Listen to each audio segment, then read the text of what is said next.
numbers are going to be the same. Starting with debt service, we have the debt service requested budget put together, and that is based on the city's 2018 borrowing. So any borrowing that we do for 2019 would not impact the 2019 debt service budget. So the budget for debt service, we're projecting property tax levy of $4,682,218. That's an increase of just under $200,000, and that's consistent with the projections that we've had for the debt service budget. Those projections are shown in the next page in the packet with the colorful graph, and I just wanted to put this in for reference. Bill, which of these? Sorry, I'm in the packet. There is a sheet like this for debt service. Sorry, trying to go a little fast. I know we have a lot to cover tonight. Got it. It's back here.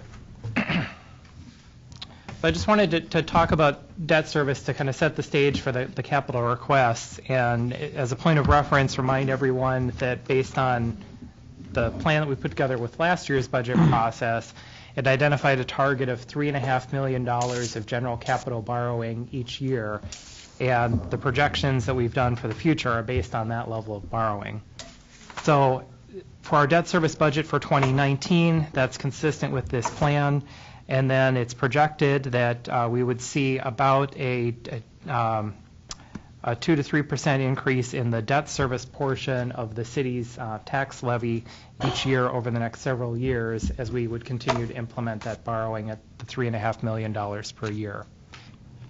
And when we had looked at the different options for the borrowing about $2.5 million per year on average would have been keeping us at a flat increase in the levy or the mill rate impact for capital borrowing. We looked at a scenario that went higher, and then this was, I think, the consensus. So that's what we based the projections on. The reason why I go through and explain that is just to point out that based on the requests that have come in for capital, we have a little over $6 million in general capital borrowing requested. And if the goal is to stay within that $3.5 million target, there'd have to be about $2.5 million that would either not be funded or pushed off to future years to stay within that $3.5 million target. Are there any questions on the debt service before we go over to the capital summary? Mm-hmm. Is that $6 million in spending, does that include EMS and fire? The amounts that... That does not include the replacement equipment for fire or EMS. This includes other capital items for EMS that aren't part of the vehicle replacement plan, but it does not include fire. It does not include. So in terms of classification, even though it's just, right, so source of funds for those is the operating budget, but they're really capital expenditures. So where are you classifying them, as capital or as operating? We have them budgeted in the general fund because we've been funding it with general fund surplus. When it comes time to use those expenses, they are capital. It's capital. So where are you putting that those capital dollars in the capital plan, and then just noting that it's the source of funds is operating or reserve? Actually, it's reserves. I'm just trying to be right. So last year we had $3.5 million of actual borrowings, but our capital plan was actually much higher. Right. Yeah. So for the fire district, we do in the listing of capital projects have that contribution to fire at the $190,000 listed with the source of funding being fund balance or surplus.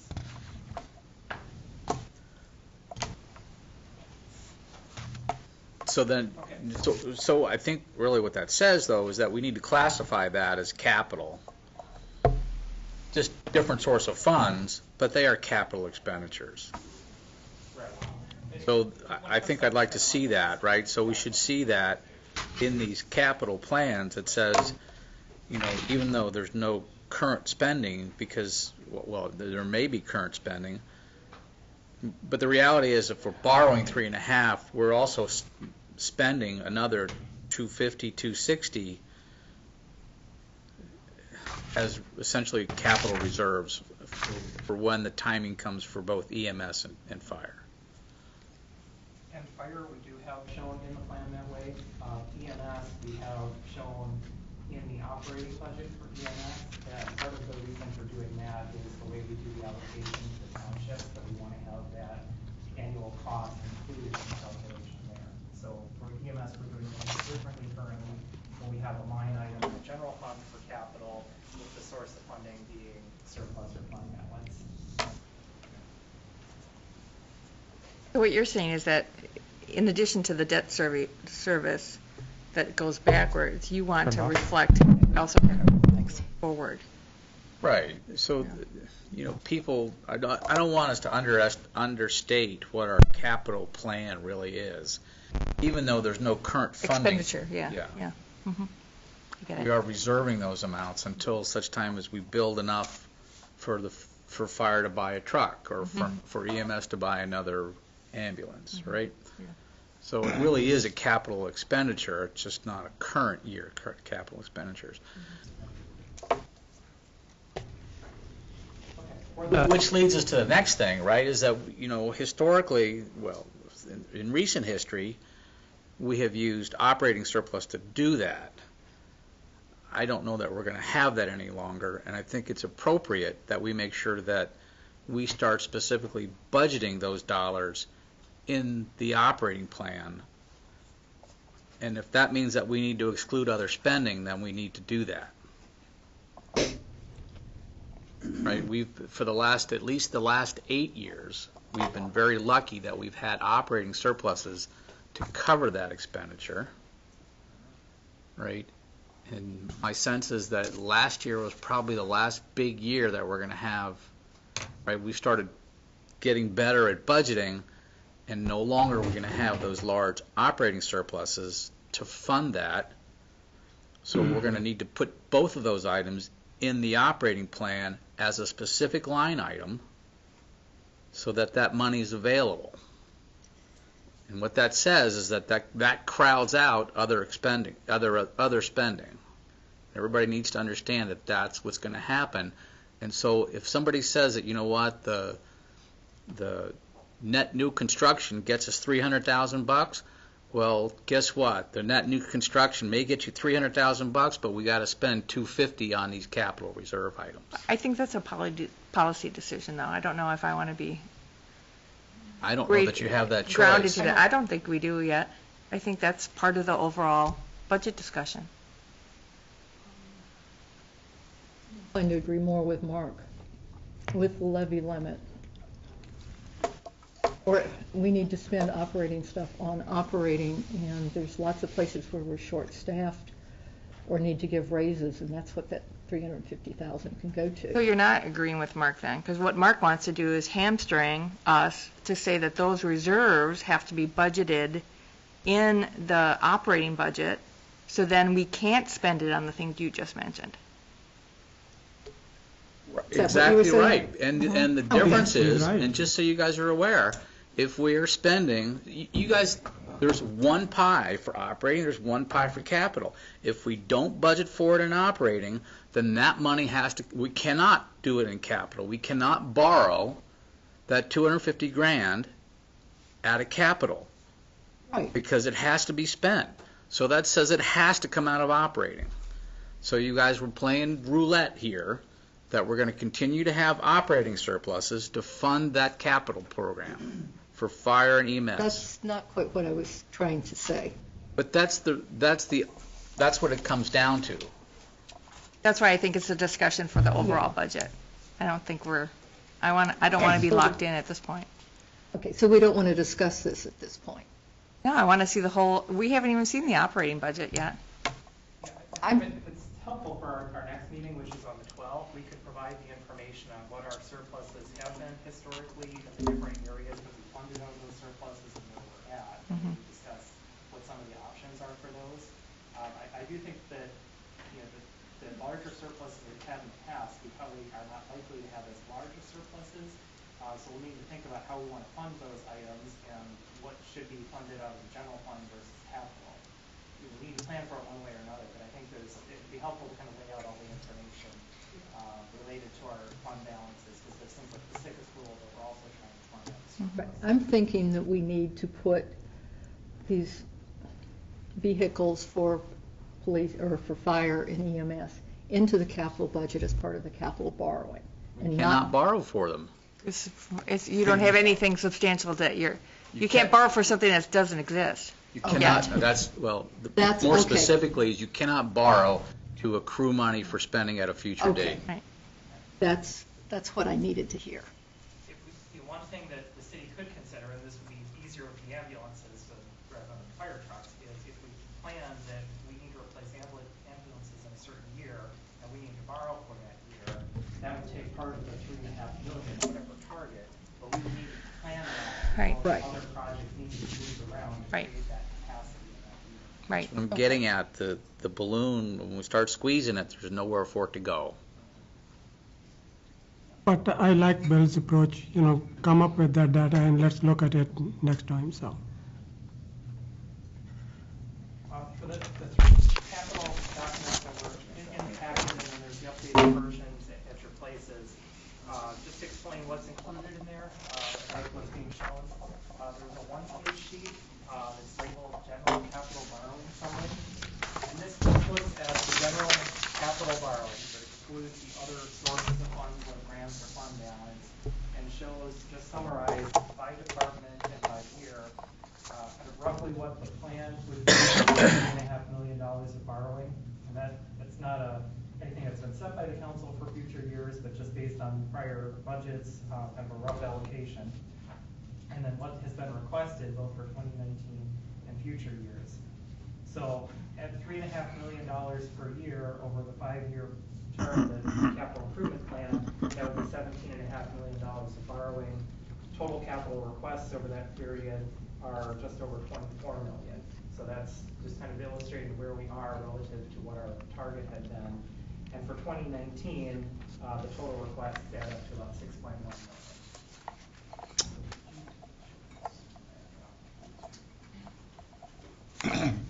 The next sheet in the packet and at your place is the 2019 capital budget request decision matrix.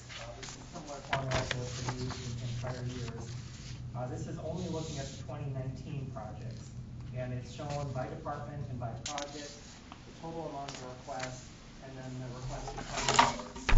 Capital budget, the financing, fees or department revenues, fund balance, or grants or other funding.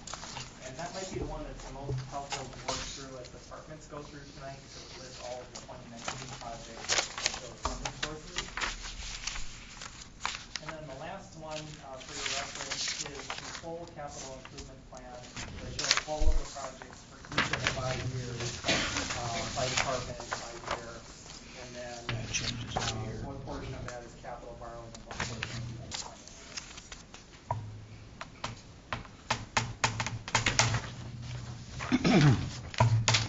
If there are any general questions, I'd be happy to answer those. Otherwise, what we can go into next would be having departments come on and provide a brief overview of their requests and answer questions on their specific departments. The document labeled 2019 capital budget request decision matrix is the ones we've used for the last few years. For those who haven't been around the last few years. And basically, when it came down to deciding what lived and what died, I hate to use that term, we just went down the columns yes and no. Said yep. So that, And that took us about half an hour, 45 minutes, and that's the way it went. So if it ain't here, guess what? yeah, now instead of There's saying we're doing scenarios, there, and I, what's in, what's out. while I can't speak for the finance committee, I would think there's virtually little, if any, chance of anything that's not on this list of being addressed. Yeah, hopefully everything that is requested should be on this list now. So then from here, the departments will be presenting their projects based on what's on the list, and then Right. we'll make decisions on what's funded and what's not in the future meetings. I think we are missing something from IT though. We talked about it. That leads me to a question for the chairman. Sir. In our discussions, if a member of the Finance Committee would like to add something to this decision matrix list for consideration, what's your best advice on how to do that? You would make a motion to add it. So you want a motion, if you want, if Talk about for the police finance. chief wants a new drone for his police. Call Aaron. And it's called Aaron. Like I said about Aaron, he ought to start charging the city for all of its time he spends in the Procedurally, I airport. think it would just, I think. Procedurally, you want a motion? Let's just do a motion and Okay. vote within finance. All right. So, I mean, That way- finance is responsible for forwarding a capital plan to the council. So from internally within finance, I think we should just. Okay. Motion and second, vote on it. And establishing the priority, worry about that later. It's priority number, the staff has already given them. I'm assuming these are in priority order?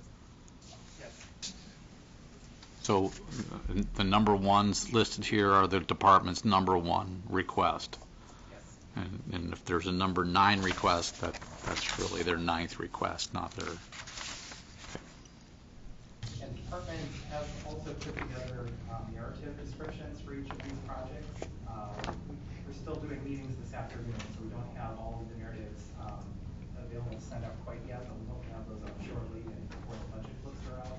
We'll probably send those out electronically again, just to save paper, because that'd be several hundred pages of paper, but we will have that for your reference. Please, electronically. So in terms of vehicle replacements, vehicle additions, do you have those separate from all the department requests? Or are those embedded in the department requests? Replacements are separate, but we've asked departments that if they're requesting a new vehicle, that in addition to the fleet, that should be included with their department requests. And the purpose of that was trying to keep the replacement plan to what is the ongoing cost for our existing fleet. If there's a case being made for something new that would be an addition, that should be justified through the budget process, and then if that's approved, that's what the vehicle plan is. So if the chief wanted a brand-new squad car to add to the fleet, that would be in a capital request. In his But department? if he wanted to in his replace de- one with a new one, get rid of the old one, find it in the vehicle. Correct. Okay. And the vehicle Replacement plan. The city's mechanic goes through and prioritizes and makes adjustments to what can be held for another year or needs to be replaced sooner. So the total number that's shown here under vehicle replacement plan includes all of those items. Okay. For example, Public Works has some new vehicle additions that they're requesting, and that's shown under the Public Works fleet additions section. And so is there a detailed listing of the vehicle replacement somewhere? Or are we going to get to that? There is, we don't have that included in the packet tonight, but that'll be in the budget books and the material that's coming out prior to the 12th. So there will be something that says VE-1901, line item, what that means. Just like last year, there'll be a list of all of the vehicles and then what the mechanics recommendation is for the priority order. In priority order. Super. It took us a few years to get to that, really, instead of just kind of, well, let's see, what do we do? Good. Any other procedural questions you'd like to have answered? If I come up with any, I will raise my hand and address the chairman appropriately. If I could just make a suggestion about the order of departments we have listed. Perhaps we could move up building inspection and library. Building inspection will be one of the quicker ones, and then library, the library director has another meeting to get to at 7. Any other questions, or we want to get started? Let's get started. Bill, you're up. Let's go.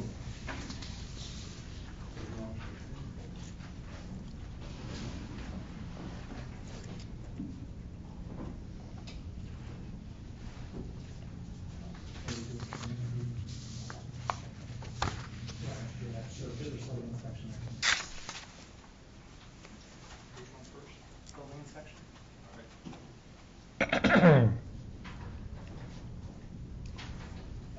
We're once again requesting $1,000 for the scanning for the plans, the archive plans. Last year, 2018, we did bump it up to 15,000, which will help them carry through this year. We did a evaluation of what's left. Right now, the only thing we have left is what's down bottom of the stuff down by our service department or our counter, and the amount that's requested here should get us through that part of the scanning program. Now, that was just for building inspection for plans and associated documents. The smaller files that have individual information on them have not been scanned. We're still discussing whether that would be something we'd need to down the road. But currently, just having those big rolls of plans out of our building, because they were scattered throughout the entire building, has been a big plus. So this $10,000 should finish that.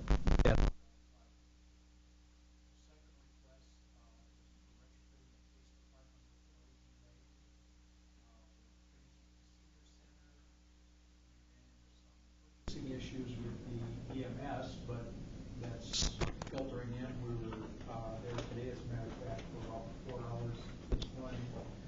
And we hope to finish that up within the next couple of months if we can work it in around the current conditions of flooding and the employee leaving us. So, but that is our goal. And this would retrofit the police department with the up-to-date LED lighting as well. And that does, I think that includes some of the money that we would get back from Focus on Lighting, or Focus on Energy. So, Bill, did you offset the expense with the revenue anticipated from Focus on? The expense in here? Yeah. Yes. Yeah, that's part of the package. Technically, you guys would want that revenue line item offset the expense.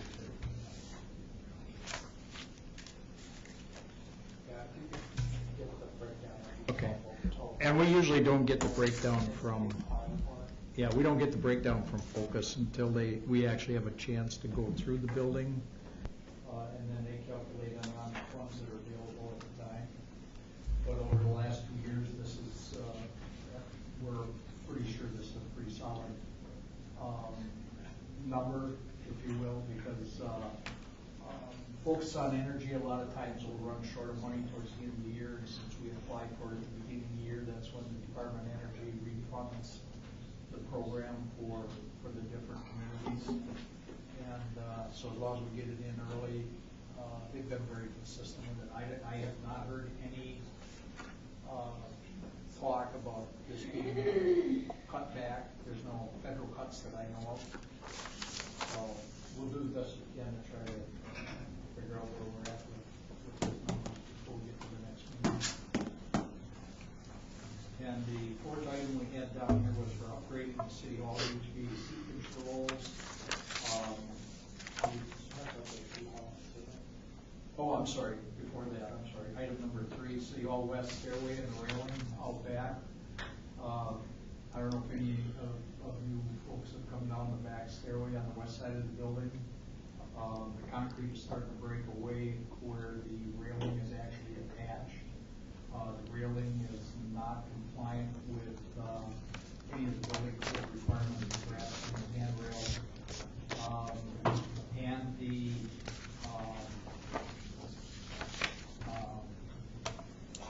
concern is that it's solid now, but we don't know how long it's going to stay solid.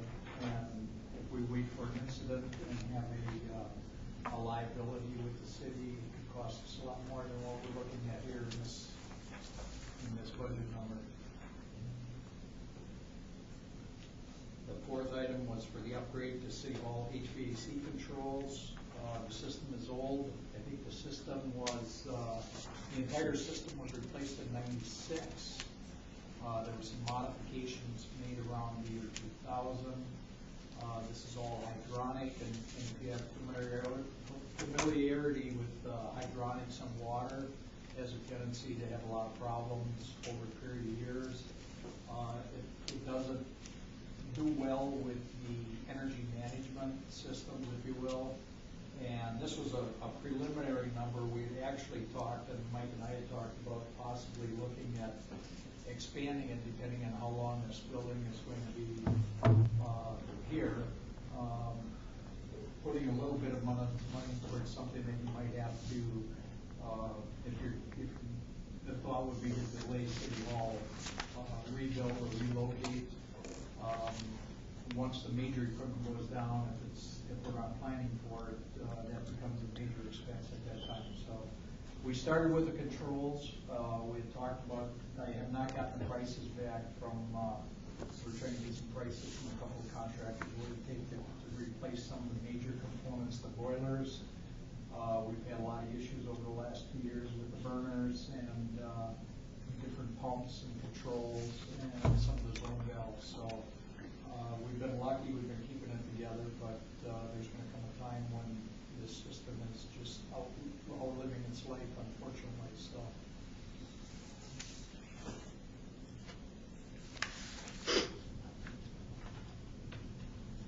When you're doing the LED replacement, are you having to do the entire fixture, or are you just replacing bulbs? We're doing mostly bulbs, but we're doing retrofit bulbs. When we did City Hall at that time, they did not have what we felt was adequate or safe bulbs where you could retrofit and eliminate the ballast. Currently, we're doing the direct replacements where we take the ballast out of the equation and we directly wire the bulbs. And that's what we've been doing at the senior center for the most part, and quite a bit of EMSs that way. In the last 2 years, that technology has increased dramatically. In the last 5 years, it's been phenomenal what they've done.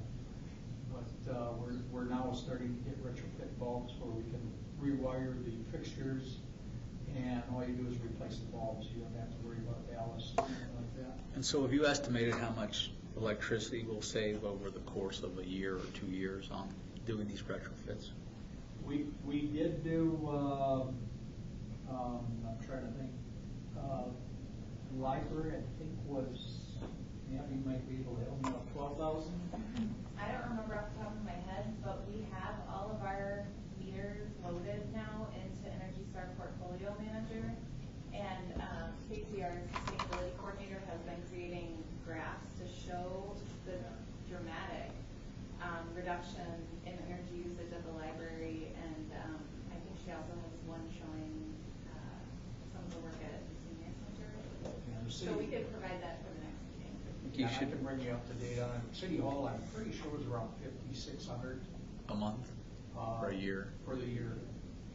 We calculated with the library project and the focus on energy rebates, it was like a 1-year payback. Mm-hmm. It was incredible. And so is that similar that you expect that for the police station? It'll take a little bit longer because we haven't applied for, we don't know if we'll get any other grants. When we did City Hall, we got $35,000 grant, right? Yep. So it might take 3 years. So, Bill, I think what you need to do here for that item is have some offset. Yeah, I have a note to try to work with Bill and come up with the estimate of the focus on energy, so we can show what portion of that will be coming from there. And then we'll try to work on the information that we have on the operating side to have that offset on the operating budget for the utility line item. All the personnel time that's being spent to do this is staff. For the most part, yes. If we run into something that's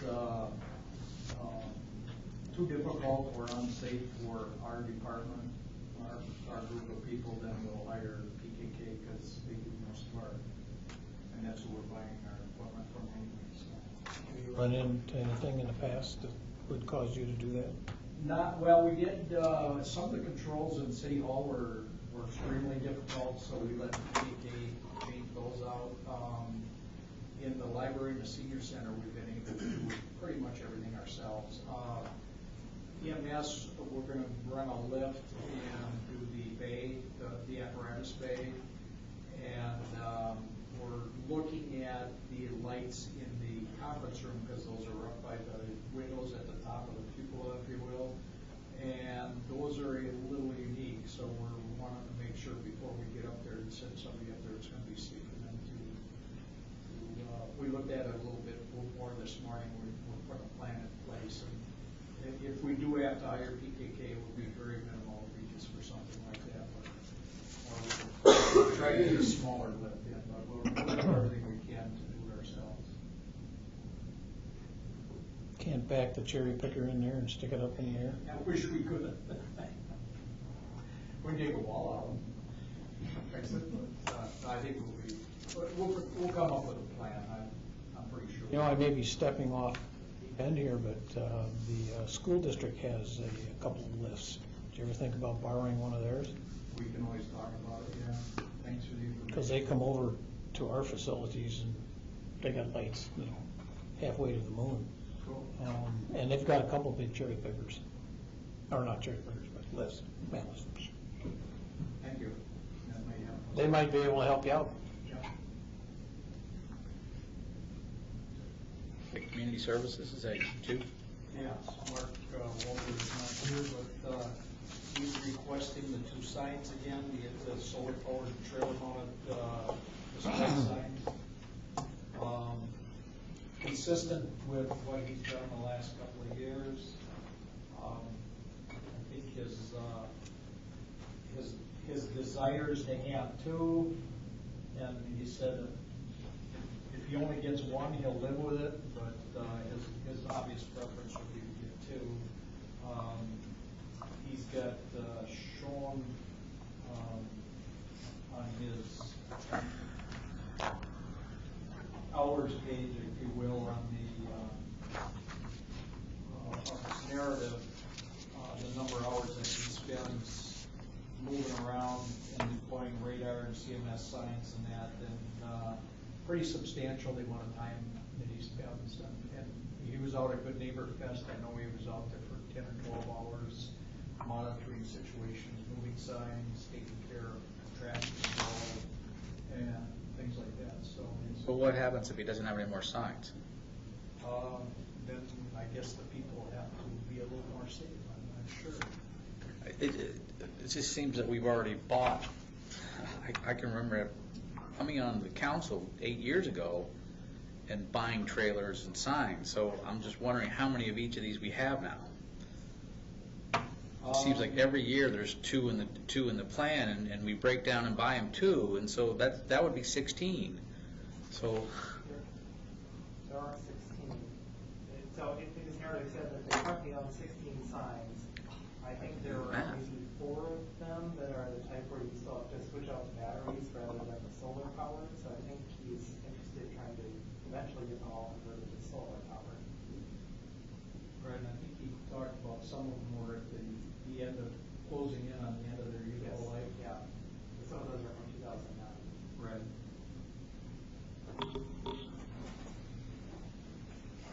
Procedural question. yes, sir. The trailers show up in the community services. I wonder if they would be better served if they were in our vehicle replacement system.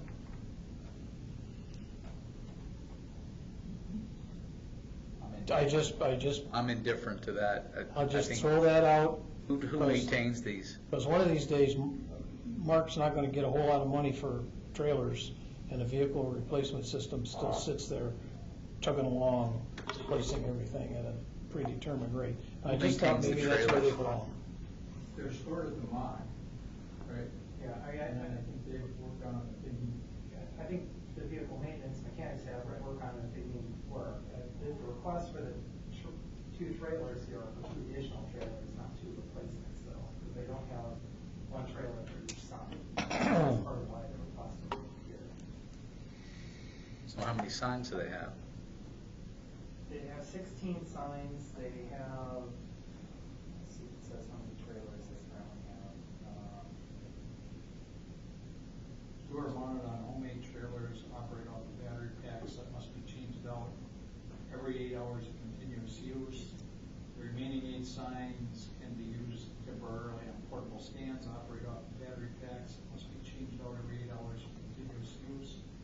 Changing the battery packs every 8 hours of continuous use is inconvenient, and the actual time of changes are often inconsistent, leading to loss of sign message and excessive wear on the batteries as they are over depleted, resulting in the need to purchase replacement batteries for the battery packs to ensure that signs mounted on temporary sign stands are not as visible because of height or as secure they can be picked up or tipped over.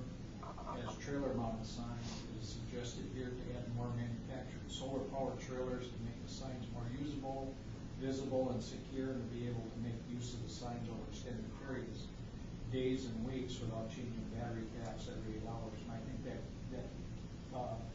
contributes back into the amount of hours that Mark was putting in on some of these events. He has to go back out and change batteries on these things while there's still traffic patterns that you have to be accounted for. So.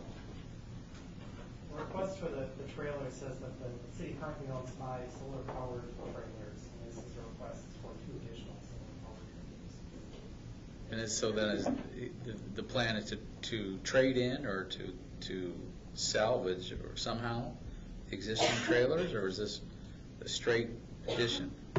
My understanding is this was a straight addition. Okay. If I could throw a Caddo out for Mark Walter. I called him up this last spring and I said, Mark, can you drop off a trailer down at the school district bus barn? We just want to make sure that our drivers realize what 10 miles an hour is like. 10 minutes later, he showed up with a trailer and left it there for the better part of a week. And I can't imagine getting much better service than 10 minutes. My drivers still don't know what 10 miles an hour is, but nevertheless, hopefully it'll awaken some of them. I would just add from a personnel standpoint that Mark goes above and beyond Call of Duty in what his position description is. Yep. And that's unusual. I don't know that we get an overtime bill for him. Bill Neitzel, do you see overtime for him? He gets comp time, and he uses his comp time. I don't think we pay him more than cash. He goes out on weekends, evenings, and moves these. When you replace him someday, it's going to be a real challenge to find someone who will have that kind of conscientiousness and go above and beyond the Call of Duty. And he's got a unique set of skills. So I think anything that we can do to make his job easier will help us to extend his personnel life with the city of Middleton. And that's really important because he's an unusual employee in that way. Going to retire someday? Yeah, he's starting to talk about that. Throw more trailers out. He retiring? Because he retired from the police department, and then we hired him back for this position.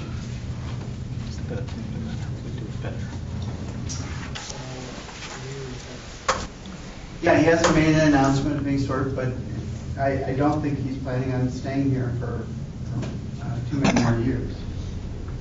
Well, my bus route takes me by his house, so I see him and his kid almost every day.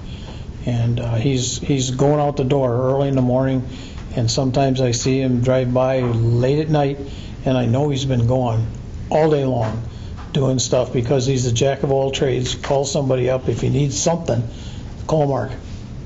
So if there's anything we can do to, foster a He's usually dealing with cooperative effort. People all day long, the editors of local newspapers. Oh yeah, I know. I self-taught too. Let's keep on topic here. Is there anything else for community services? No, I mean, that's not part of the capital plan, so anything else? One last thing he did have in here is that 2 of those solar-powered trailers, mounted radar speed signs were purchased in 2000 and 2007, are the same make and model, displaying an approach vehicle speeds with a pair of numerals. The sign purchased in 2000 is now beginning to fail the solar charge, and so cannot be left out working more than a week before requiring time in the shop charging before redeploying it. So these will and are failing. Okay. Some of them. The older ones are. But I'm sure they're going to keep them as long as they can. So. Okay. Anything else for community services? All right, thank you. Jocelyn, I think, is she here? Oh, there she is. Okay.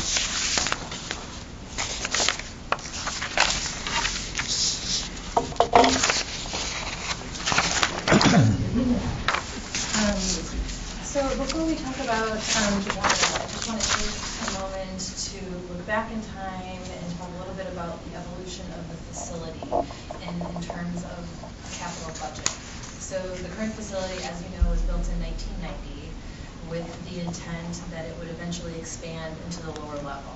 So that happened in 2004, and so the building has been used exactly how it was designed, which is really fantastic. Then in 2008 or so, that's kind of where the planning long-term for the facility sort of stalled out.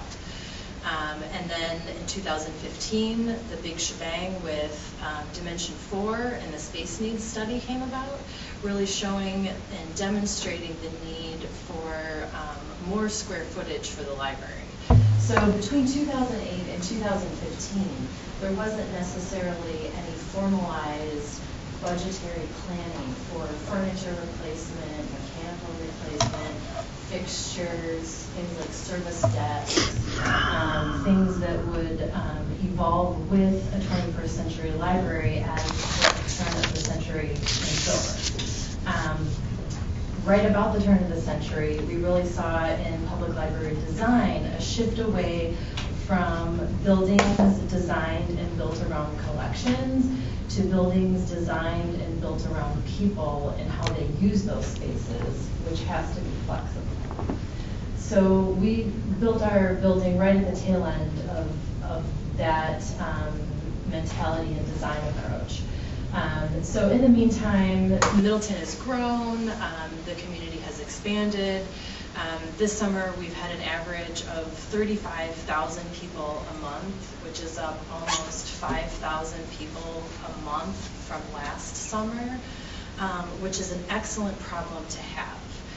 So you will see in the 2019 and moving forward capital budget, not necessarily a specific request for any dollar amount yet, but more of a demonstration of how we plan to move forward with a master facilities plan that will plan and budget and prioritize for things like furniture replacement, mechanical upgrades, floor plan expansions that will serve the facility no matter what it's being used for.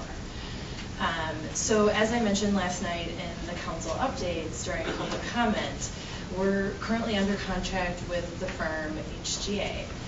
And what we're working with them on is how can we maximize our square footage in the building to accommodate a growing community, meet our Dane County Library standards so that we're meeting that tax exemption in terms of what is our inventory, what is our hours of operation, what is our square footage per population, without having to get into any kind of major construction.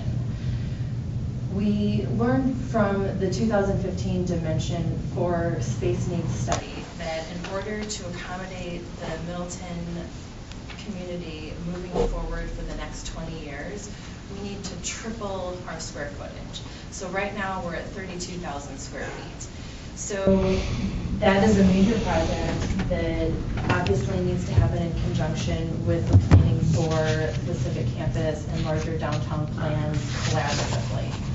So that is one of the reasons why we don't want to do any kind of interior or exterior construction. We don't want to knock down walls. We don't want to rearrange the floor plan in any kind of major way, because 10 years down the road that might change and then those costs would be sunk and we wouldn't really be getting the best benefit out of taxpayers' dollars for that sort of a thing. So what you'll see in the capital budget for 2019 through 21 is more of a demonstration of how we are hoping to pay for some of this. So one of the great things about working with the firm HGA, and one of the reasons why the board chose them over other firms, is they have professional cost estimators, which will give us exact costs as to what we're looking at in terms of furniture replacement. What are we looking at in terms of changing up our service desks? Right now we have 3 service desks. We have the big, gigantic, antiquated circulation desk that takes up a tremendous amount of square footage. Then we have a very large help desk just 15 feet away from that. Then we also have another help reference desk down at the lower level that services the lower level. So how can we consolidate some of these services to reflect the 21st century library model while minimizing the stacking square footage that those service points take up and maximizing the hours of FTE that we can carry forward into the future, thus minimizing our request for personnel. So that being said, the library has a tremendous capacity for diversified funding that we are not necessarily leveraging to our full capacity right now yet. So we have the 2 endowments from the Madison Community Foundation that we receive a large disbursement on of our choice, the board's choice, whether or not to receive that full disbursement every year. We have grants that are available on a state, national, and system level that we're not necessarily taking advantage of yet. We also have an entire 501c3 completely volunteer-run organization with the Friends of the Library that have completely replaced an operating budget line, which is absolutely unheard of in any library that I've ever worked with. They completely fund all library programming, upwards of $40,000 a year, which saves taxpayers tons of money, and they're completely volunteer-run, and they're wildly successful. So how can we leverage and build upon the success of the Friends to ensure that sustainable funding into the future? So these numbers that you see in the capital budget moving forward are really literally just shots in the dark right now. It's more of a way to demonstrate that we're paying for things in a multi-diverse way to the best of our ability. So as I mentioned last night as well, once we receive this program delivered by HGA, we'll have renderings. We have the Revit floor plan models that, again, will serve the building no matter how it's used, regardless of whether or not the building remains a library into the future. That will allow for augmented virtual reality capabilities, which is really awesome. We'll be able to take that program and then take the work that the inspection department has done with estimating the lifespan of our mechanical and other internal infrastructure and match that with our strategic plan and create a master facilities plan that will then project things out through replacement, upgrades, and then using the structure that Bill and Melissa have created with the projecting out every year, we'll be able to prioritize those. Does that make sense? Mm-hmm. Any questions right now? Well, okay. I haven't heard that you want anything yet.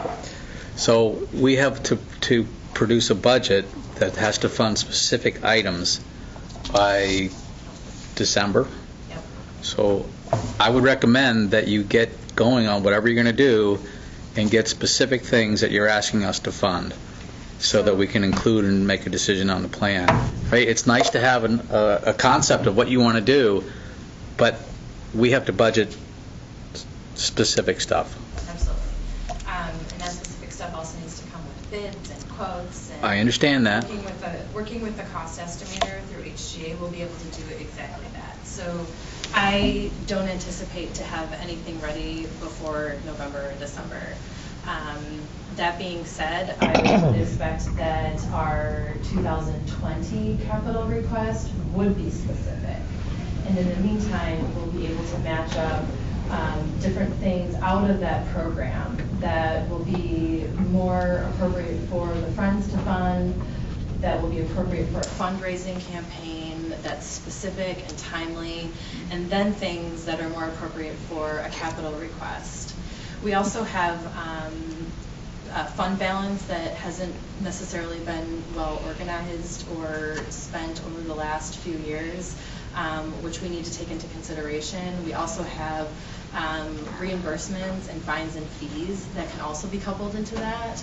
So I would foresee that the things that we're going to be asking for a capital request are going to be specific to the building in terms of its long-term maintenance. So things like restrooms, paint, technology that we put into the meeting rooms or furniture, those are the things that we're going to be able to fundraise around. We're not going to be able to fundraise for new toilets that are saving water. So those are the things that I anticipate to be able to include in the next year's capital request. I understand that we're not timely with this process for this year, but I wanted to show that this is the plan that we're taking moving forward. Okay. Any questions? Okay, thank you.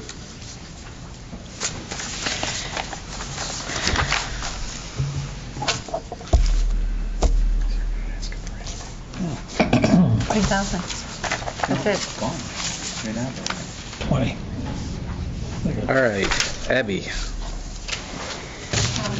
the planning department has 11 capital budget requests for 2019.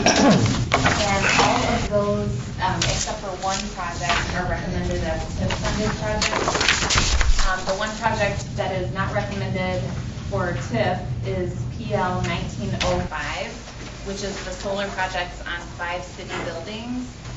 That project is shown in the budget book as a capital funded project, but Bill Burns came up with another creative idea for funding that project, which we can discuss tonight. We are requesting 2 modifications to what is shown in your budget book, and I apologize for the handouts. I know you don't like those, but it's just 1 page. The Planning Commission will be considering these 2 modifications at their meeting next week. Their last meeting was canceled, so they weren't able to prepare a recommendation on those. Tonight, we are prepared to give you the short presentation, which is to go through, or actually the medium presentation, which is to go through all 11 of the capital budget requests and provide a short description and update on each of these capital budget projects. Or if you prefer, we can give you the short version, which is to focus on the 2 modifications that we are requesting, the funding idea for the solar projects, and then answer any questions that you have.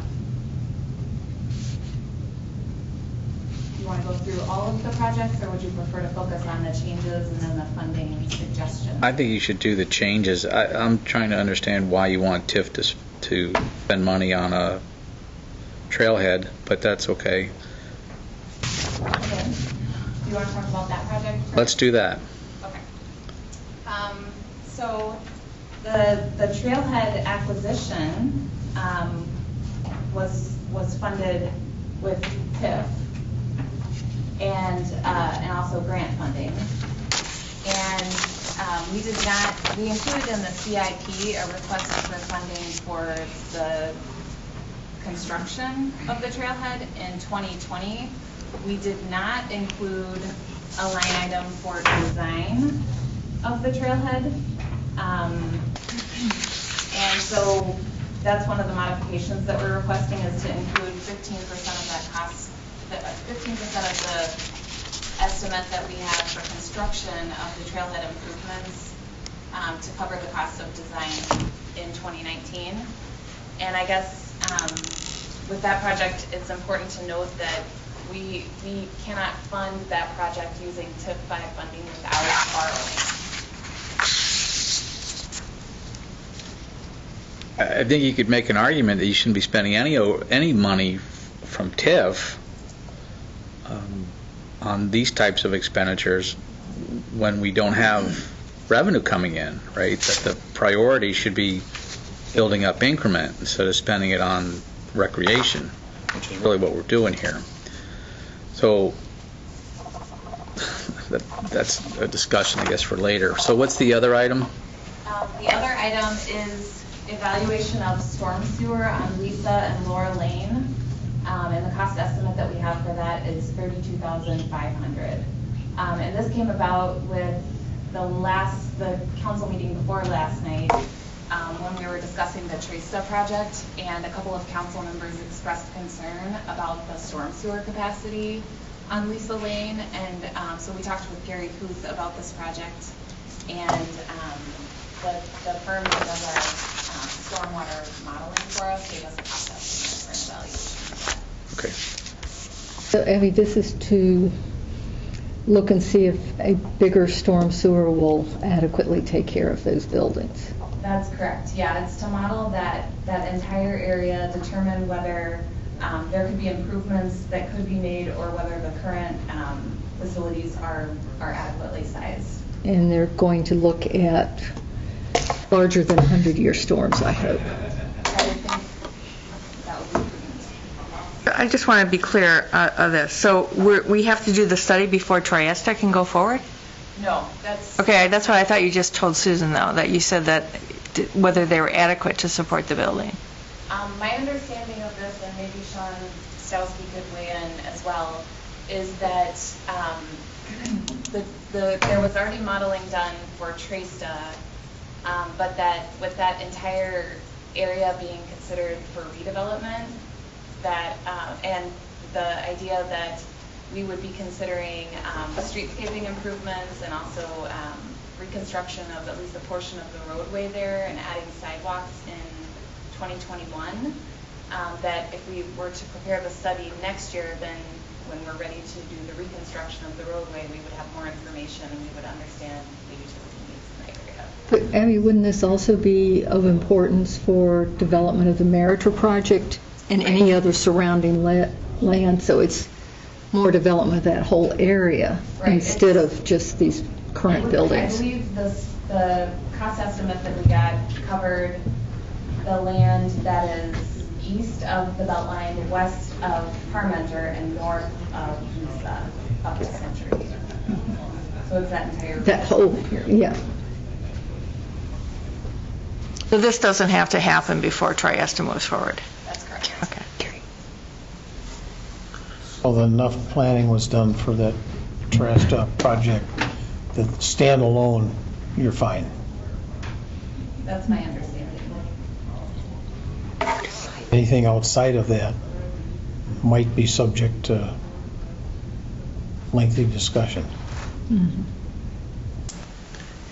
Sean, were you not... Just didn't necessarily think it. I think that storm sewer is somewhat undersized, but it's getting by. It's very, very flat.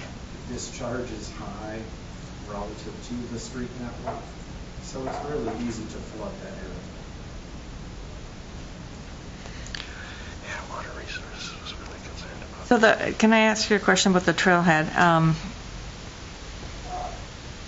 So $225,000 in design dollars.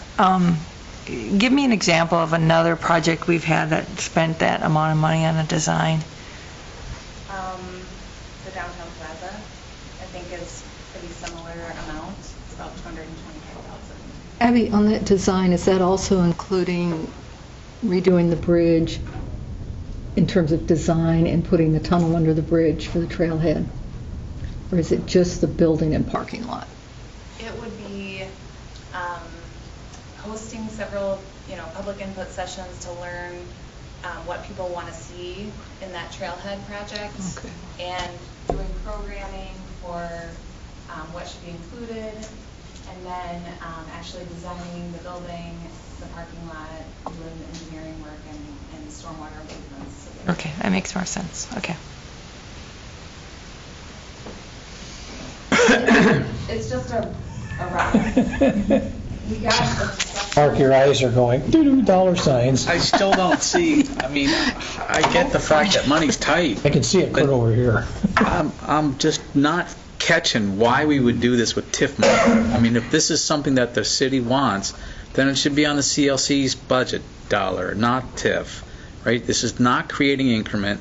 The district itself is not producing enough revenue for this.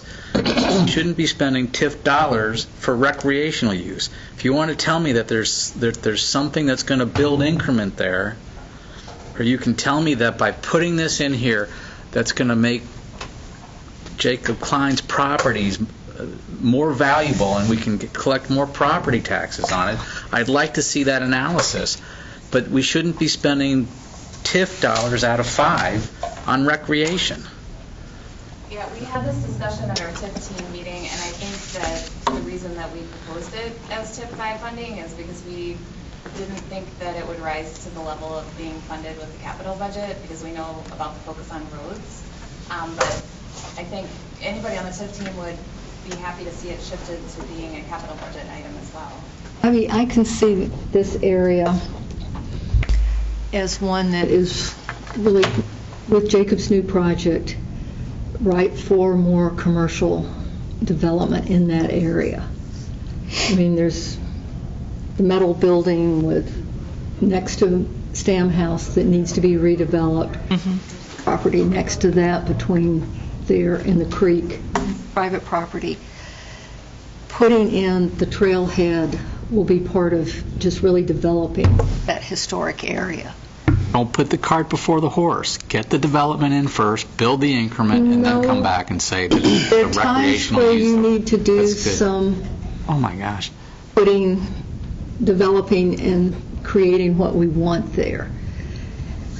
I'm not saying not to do it. I'm just saying that we shouldn't be spending TIF dollars to do it. And I'm not sure that spending TIF dollars is, I think this is a project that really is ideal for TIF dollars. It is improving the whole community. It's not just for this TIF 5, it includes for TIF 3. And have CLC pay for it. Because you keep cutting CLC's budget every year. I don't keep doing that. Or council does. But let me finish talking, please. Just wait. Clearly after, and I think Robert can back me up on this, after standing down there for many hours the past 2 weekends, basically guarding the trail and talking to people, this is an area and something they truly want for the whole city. And is there anywhere where it says that TIF can't be used for some recreation types of benefits for the city? Not for recreation exclusively. Mark's got some good points. We've had a very rigorous debate among the TIF team about this. There are good arguments both ways. So to make the best case arguments for TIF, because you've asked for them, one is because we now have a concept plan for that historic Pheasant Branch area to see that redeveloped. And we know that most good development follows good public infrastructure. And we've seen that time and again in the TIF districts, both TIF districts where we have a new road go in, and that investment in the infrastructure brings about redevelopment and new investment. So that, I think, is the foremost argument for TIF in that area. The historic Pheasant Branch area has the Stam House. It's not a foregone conclusion that that business is going to make it for the long haul. Same thing with Common Ground. With Jacob's investment, it gives us the incentive to try to do even more in that area to try to reinvigorate it. Secondly, in the TID plan, we have specifically goal to help facilitate commuter traffic to and from residents and their employment. And that is what the Creek Corridor has done over time, in addition to providing recreation generally for the community. But those really are the two best arguments, I think, for TID funding for the project. And there are numerous benefits for the community. I think you all would like to see this happen. Same thing with the Northeast Connector. Northeast Connector, I think the council's already said that you'd like to use TID funds in the TID for that project. It's the same arguments. Connector. It actually is connected to that and helps to make the case further for helping to facilitate the commuter in the community, as well as the redevelopment of that historic Pheasant Branch area. So those, I think, are the best arguments. Whether you think those outweigh the other arguments is up to the council. But we did have this very vigorous discussion with the TIF team itself about whether it is a TIF-eligible project. I guess one more thing to note about this project is that Matt Amundsen did submit a grant application to fund a portion of the trailhead development. And if that funding doesn't come through, we should know, I think, later this month from DNR whether we receive the funding. I think our recommendation would likely be to hold off for a year because we did get the DNR Nelson land acquisition grant. They're more likely to fund us for the development of the trail, and so that's why we included some funding for next year in case the grant came through.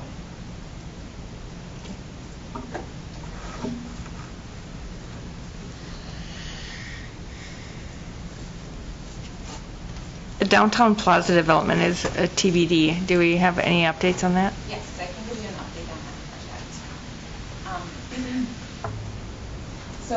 We do not have a cost estimate for construction of the plaza at this time, but we hope to have one and expect to have one prior to the adoption of your budget. The project is on schedule. We had estimated initially that we would have a public presentation with 3 concepts in late September. And the Downtown Plaza Advisory Team is meeting tomorrow morning from 10 to noon in this room for anyone who's interested. And we will be reviewing the 4 concepts that Psyche Design has been working on to date. And also the team will be recommending removal. We expect the team to recommend removal of one of the concepts so that we can have 3 that would be presented to the public. And at that meeting tomorrow, also Rochelle Ritzenthaler, our public input facilitator, will be providing a summary of the public input that we've received to date and the design principles that have emerged from that process.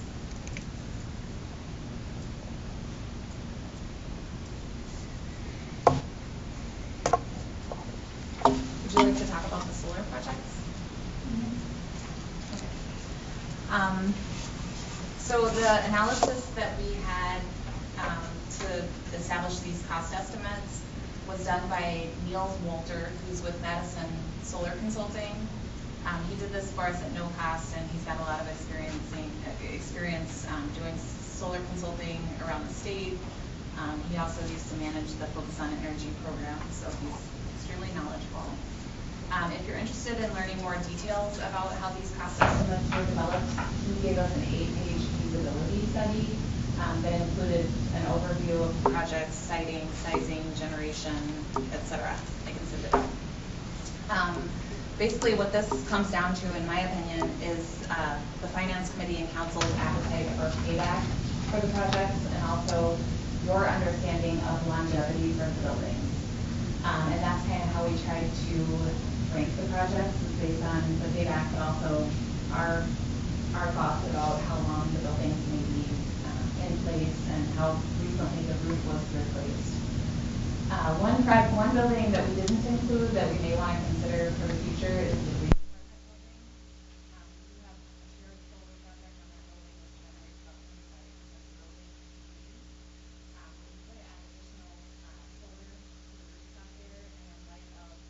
The recent opening of the Emergency Operations Center at the PD.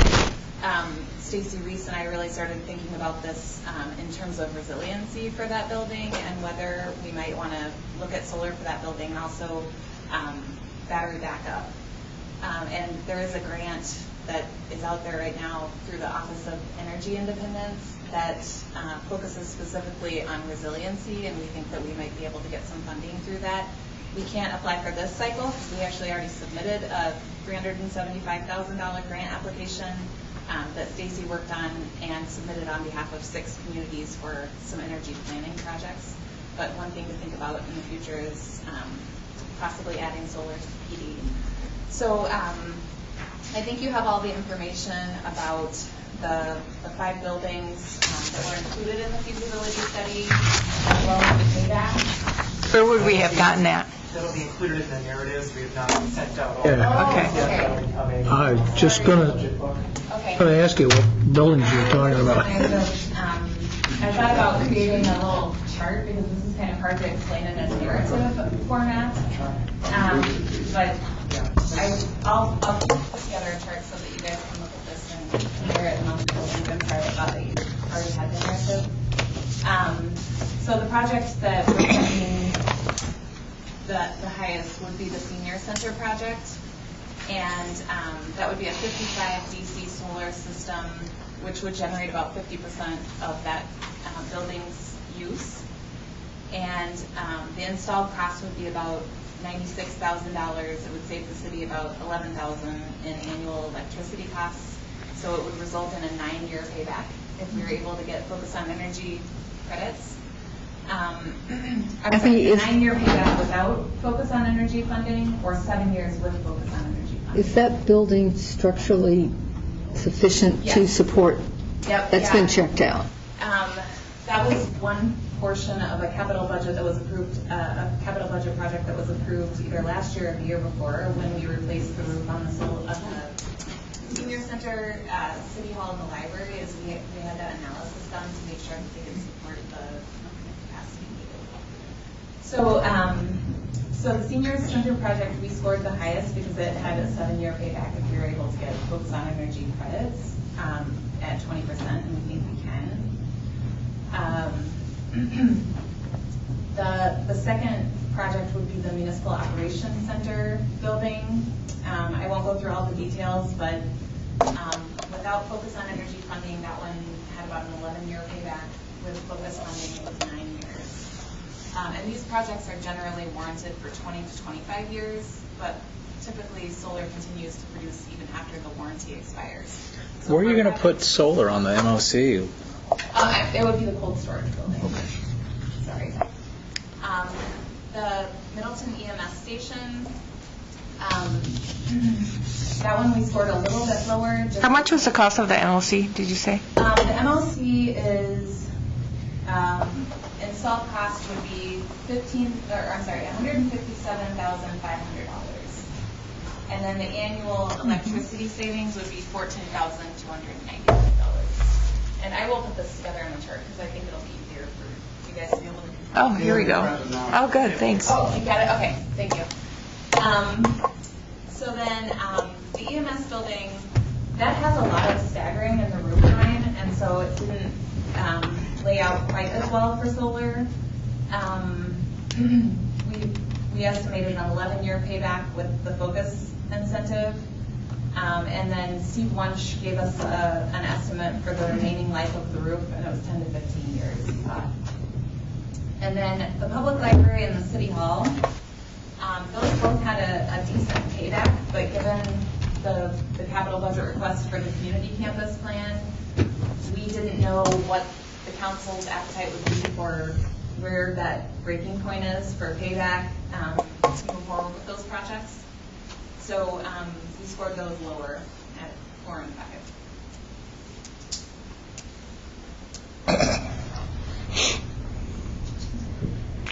And then, I think if we're to go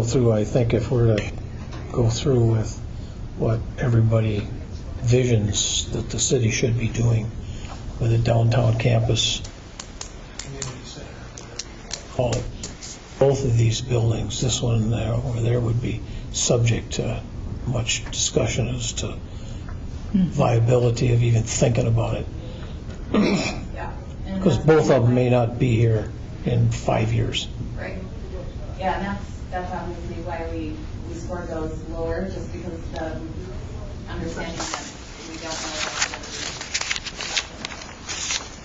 be. And then, so I mentioned that Bill had come up with a creative idea for funding the solar projects, and that involves a community development block grant revolving loan program.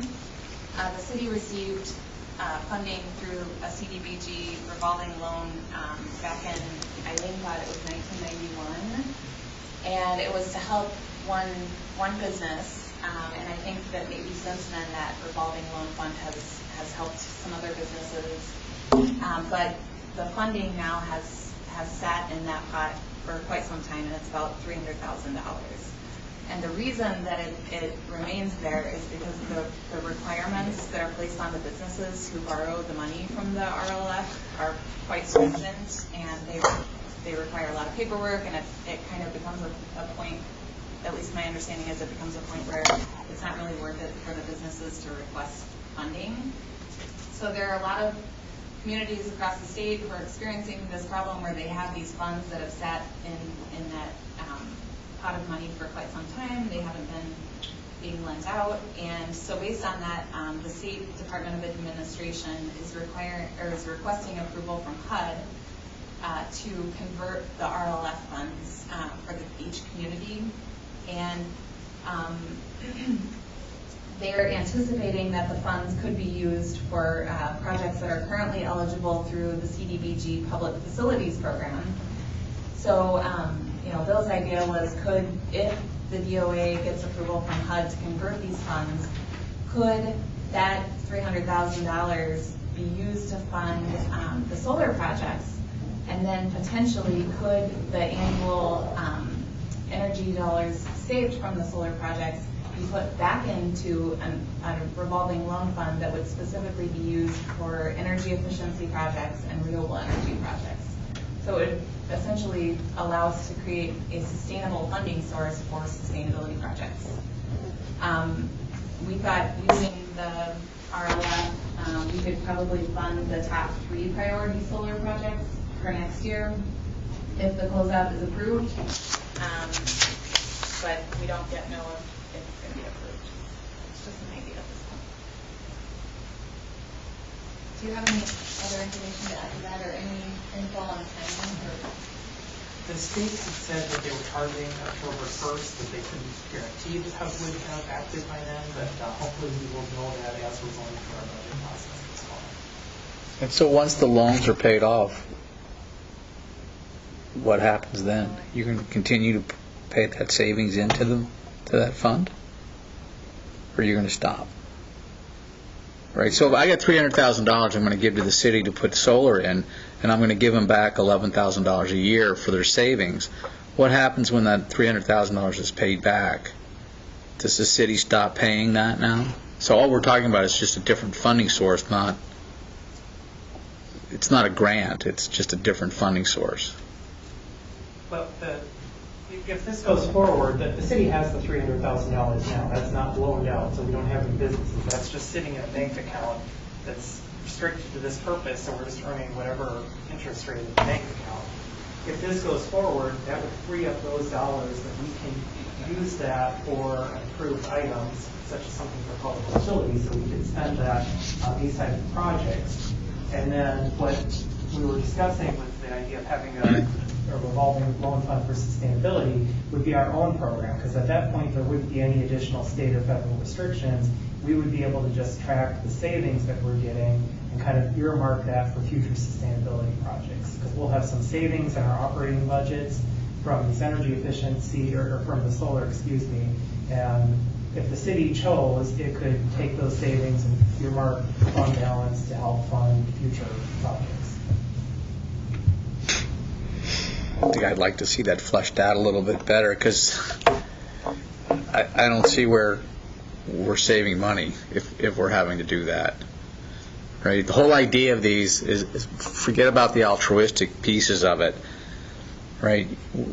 The bottom line is we want to see savings from our electrical bill because we're converting to solar. Right? And we're becoming an energy producer as opposed to an energy user. So that has value to the city when we're a producer. But I haven't heard in this particular case where you're generating a future income stream, right?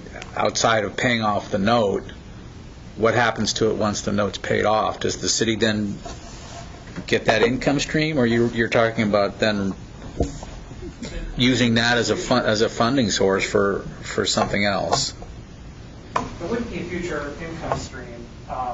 If this idea goes forward, we could, rather than using capital borrowing for this, we would use the $300,000 to fund this.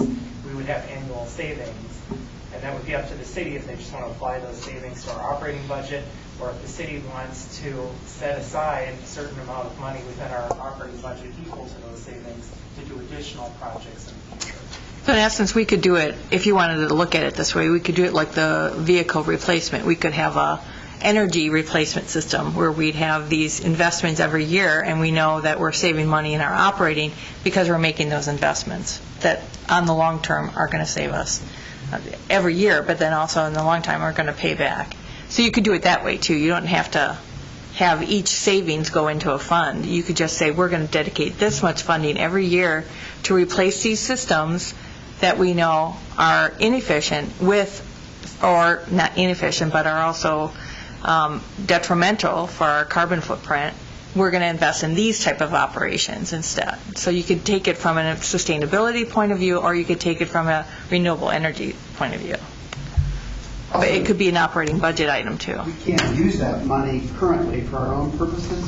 It was a CDBG block grant that was set up specifically for lending to businesses who hired at least half of their employees at below low to moderate income. And it was really hard to sell that concept for businesses. And now we can't use it. It's just sitting in that account. With Bill's idea, we could actually use it if those federal strings are broken. And that's what the state's trying to do with these funds. Right. But this becomes your seed money, really. Yeah. And for Right now, disclosure, I think the public facilities category that they're looking at, making eligible for these funds, is pretty broad. So it could also be used for, HVAC improvements to City Hall, or it could be used for, new chairs for the library. So it's pretty broad, but I liked Bill's idea just because it can't, well, first of all, it's a sustainability project, and we haven't really funded any city-initiated solar projects, and we just adopted 100% renewable resolution. But I also like the idea of trying to keep with the theme of making it a revolving loan, fund that continues to give back projects to the city. And we have a lot of energy efficiency upgrades that we can be doing to city buildings that will save operating funds. If we keep putting money back into this sustainability fund, it will help us get to our goal.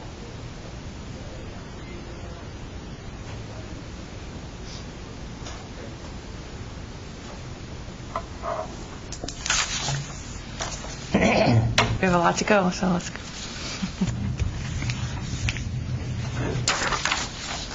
Do you have any questions about any of the other projects? Yeah, I've got a question for you, Abby. The mock project that's a couple years old now for the solar, how's it doing? Do you keep watch out there? I get on their website. They have a public-facing website, and it's pretty much keeping track with their projections. You can actually get on MG&E's website and check it out. I'm sure it's over there. One thing that's really cool that they're moving forward with is with the portion of the municipal airport project that they're dedicating to the shared solar project. I think it's about 50% of that project. They are going, because they're getting a lower rate, for that project, because it's larger and economies of scale, they're allowing everyone who subscribed in the first round of the shared solar project to see some of the benefits of the lower cost that they're getting on the airport solar project. So the early adopters aren't being penalized, I guess is a good way to put it. And CC is working with them right now on getting an opportunity for Middleton residents to early subscribe to the airport solar project, just like we did with the mock project. And I think about 30% of the shares for the mock project ended up being city of Middleton residents because we got that early 2-week window. So she's working with them on that for the. Bill, where is the window on our opportunity to buy the police station solar? Are we still 4 or 5 years out on that? It's after 7 years, and we're about 2 years into it, so it's about 5 years out.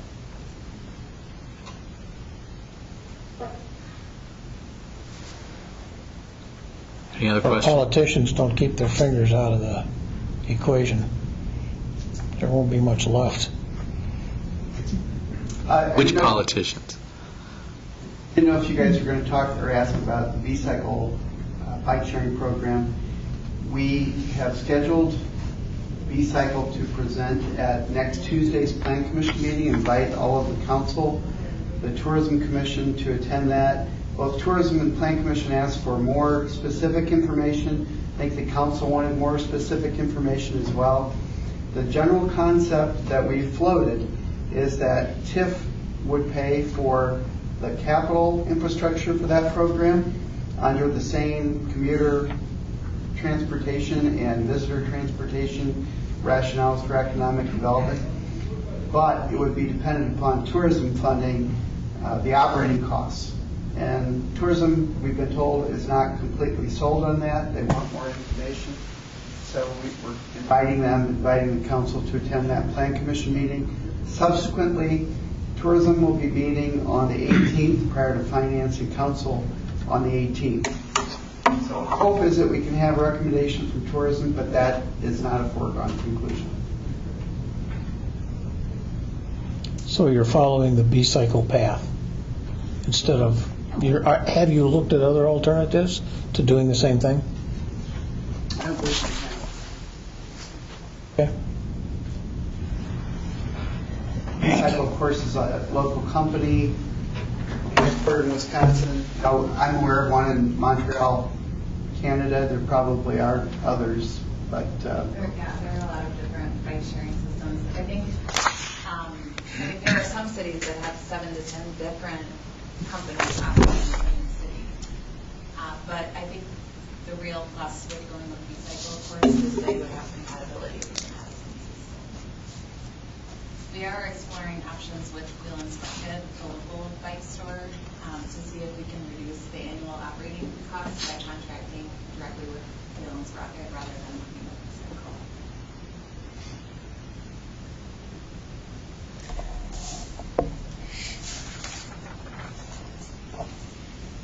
Chairman? Sir.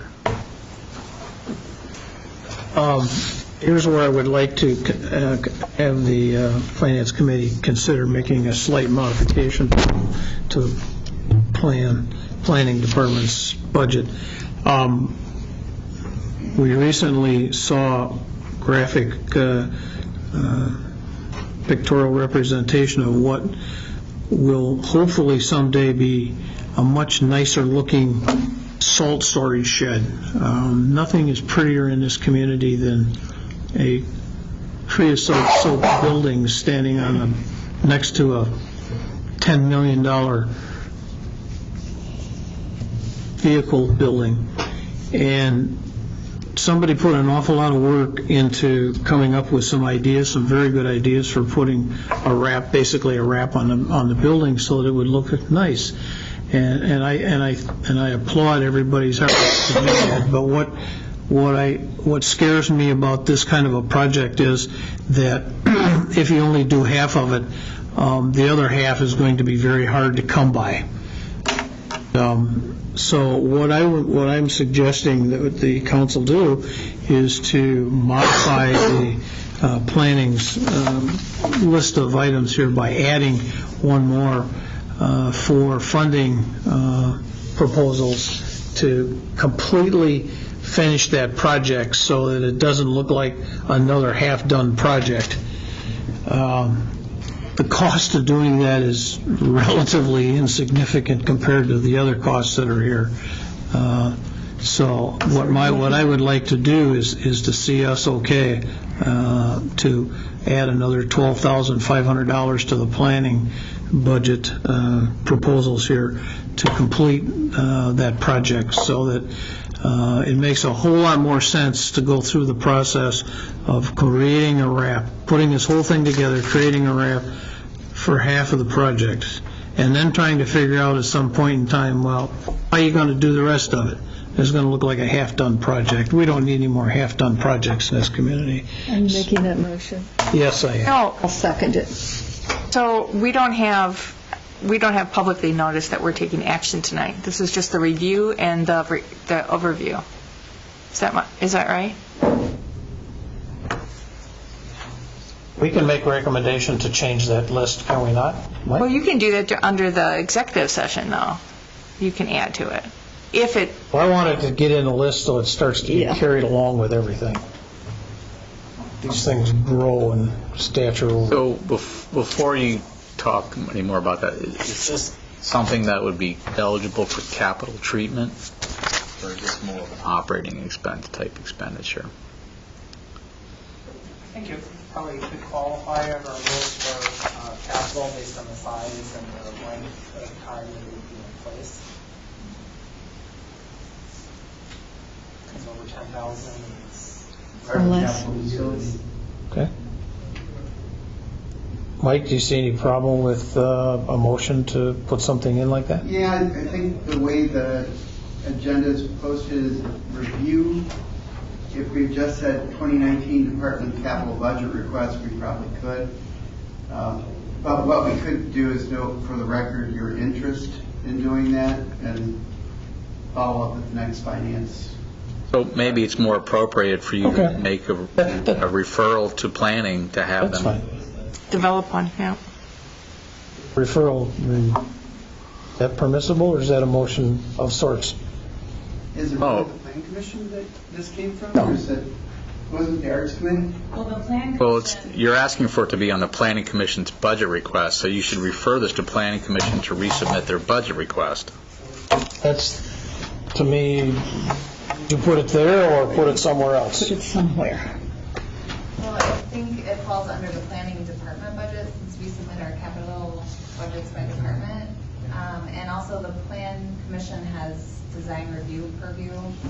So they do typically approve design review for Okay. capital projects. Okay, if it's so noted in the minutes that there's interest in doing that, at the appropriate time, I can make a motion to do this in a different fashion that would be permissible. Right, the next time you consider capital budget, you could.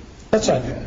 I'm fine with that, as long as it doesn't get lost in the paper shuffle, which will occur here shortly. And I'll second it. We need it. A half-finished mural on the side of a concrete shed. It would look horrible. We have a half-finished conservancy, so, just saying. So what was your motion to refer to planning? I don't know, Mike didn't seem too excited about that either, so I'll take care of it next. No, you can refer it to the plan commission. I just was asking if it should go to plan commission or arts committee. Feel free to refer. Okay, I'll refer it off to the plan commission. And you need a second. Right. Is there any other discussion on that one? It's just a referral to ask them to include it in their capital plan. All those in favor signify by saying aye. Right. Opposed, motion carries. All right, anything else for planning? Actually, I did have one question, I'm sorry. The trail connector for $1.4 million, And that's actually for the west segment. the west segment, so inbound from That's Highland? Old Creek Road, east to Highland Way. Okay, So, and that's for land acquisition and trail and construction? Yeah, that's correct. And in the CIP, there's a request in the 2020 budget for $1.36 million for the east segment, which is Highland Way to Signature Drive. Okay.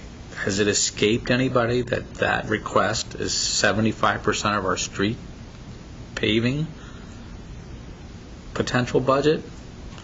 It's a rhetorical question. Yeah, no.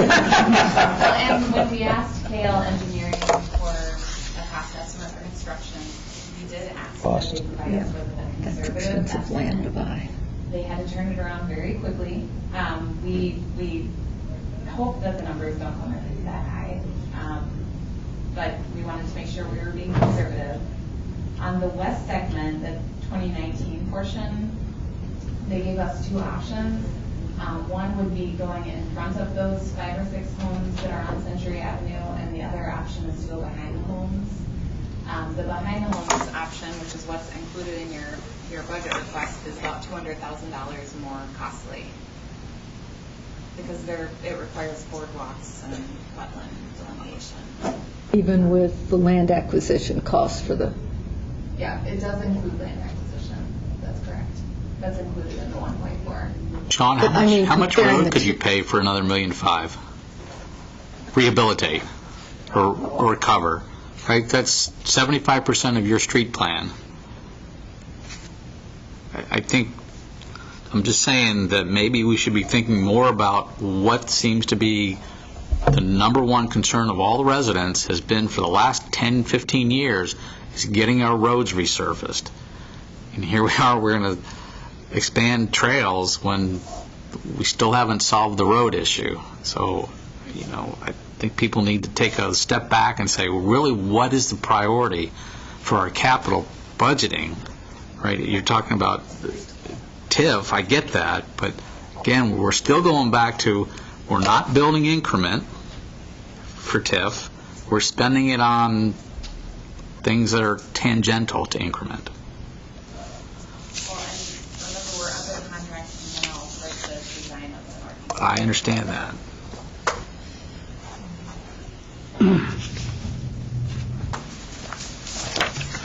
Moving along. Let's move on.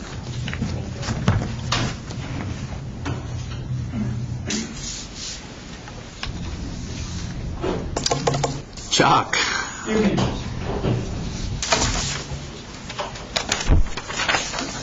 The police department is asking for a relatively modest request of 5 items this year for about $380,000, which is in the ballpark of what we estimated last year. All these items are important to us, important to public safety, and important to the safety of our officers. The first item is the next generation 911 telephone system, and just quickly, the current telephone system that we have in place in our dispatch center has been there since 2010. It's at the projected end of life. 3 times last year it failed. When it fails, we have to transfer all of our incoming calls, all of our 911 calls, landline calls, cell calls, and non-emergency calls to the Dane County 911 Center. So we do have a backup, but it's not a perfect backup and it's not satisfactory. Because of that, we moved this project up a year in our request, and it will be the next generation of 911 telephone when that's implemented by the state of Wisconsin. So that's $160,000, and it may say $180 on your form, I'm not sure. You guys okay? That was Okay. one of the updates in the handout. Okay. And that project will last 8 to 10 years. And just a quick reminder, we're one of, there's only 2 dispatch centers in Dane County that take 911 cell phone calls, and we're one of them. You expand on that. The project won't take that long. The lifespan of the yes, thank you. Telephone system will last 8 to 10 years. I'm sorry. Yeah. So it's about an 8 to 10 year thing, and that's about how long our last one lasted. We got it in 2010. Unfortunately, it's gone a little bit quicker than we thought. We don't have a maintenance program for it now. With this new program, we will have a 5-year maintenance program, software update program. So because we don't have a maintenance program anymore, because we're at this long of tooth item, we're not a priority for AT&T to come and fix it when it's down. And obviously, the lifeblood of the communication center is the incoming cell phone calls. Is that a voice over IP? I don't know, Howard. I know what voice over IP is on my personal phone, but I really don't know the technical aspects of it. It's really good. My guys tell me it's God,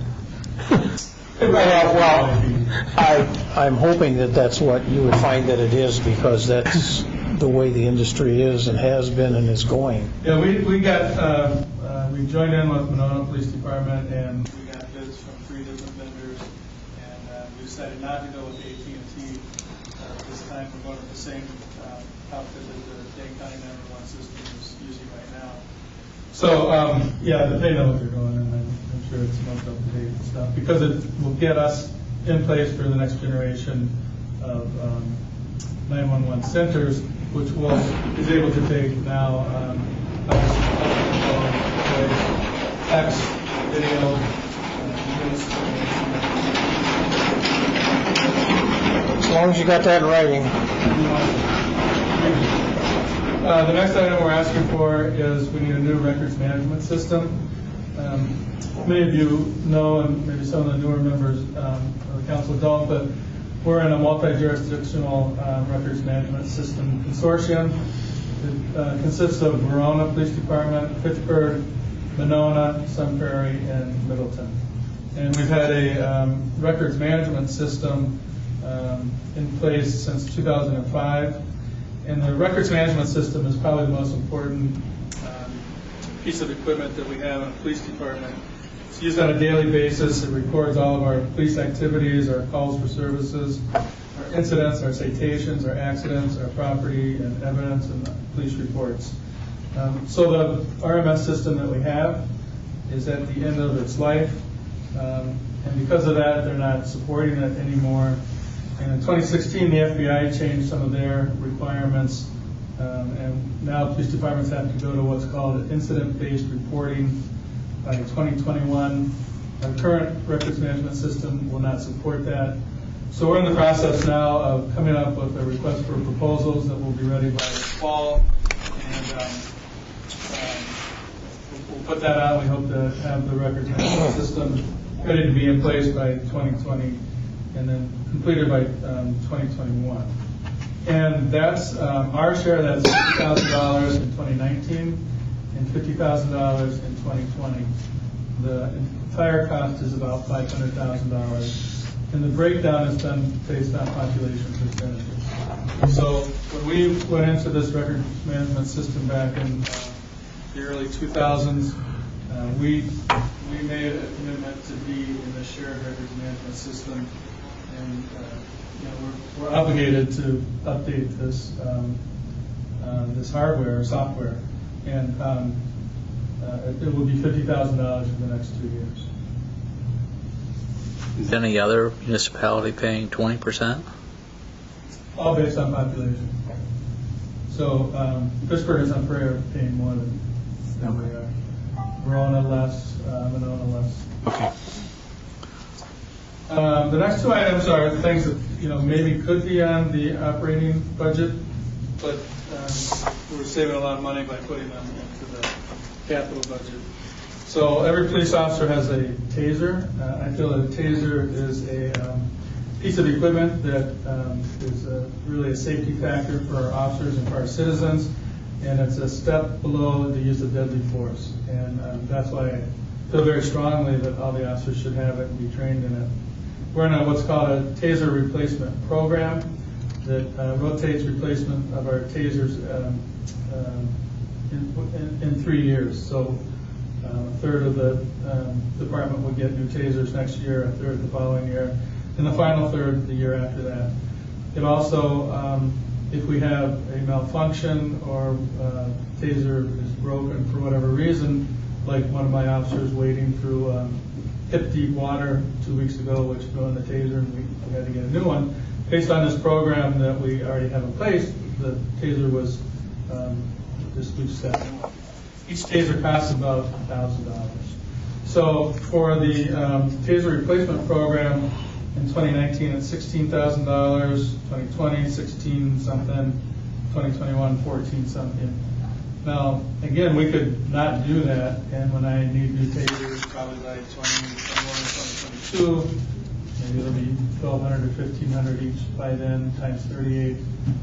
This way, I think it's just more a better way to spread out the cost and to manage that. And again, if we have one that's broken, we get it replaced anyhow. So that will be for the next 3 years, that's 16, 16, and 14. Fourth item is our body-worn camera licensing agreement. As you know, we have body-worn cameras, and everybody in the department has one. I think we have 38 of them. And they're worn by all of our uniform patrol Our detectives have them. It's optional for the detectives unless they're in uniform. The administrators do not wear body-worn cameras. But there's a fee, licensing fee for those body-worn cameras. And we can get basically a 6-year plan for about $10,000, or we can just pay $5,000 a year. But of course, in that same time period, it'll be $25,000 or $30,000. So you can do it all up front. It's a capital item, or I can pay $5,000 a year for the next 5 years. It seems to make sense to do it in the capital budget. And lastly, our simulcast radio project, part 2. We're working on part 1 now. You guys approved that in last year's capital budget. The plan was to design an analog simulcast radio transmission system. What that does is it works on the Dane-Com communication system and allows us to talk to our officers on the radio.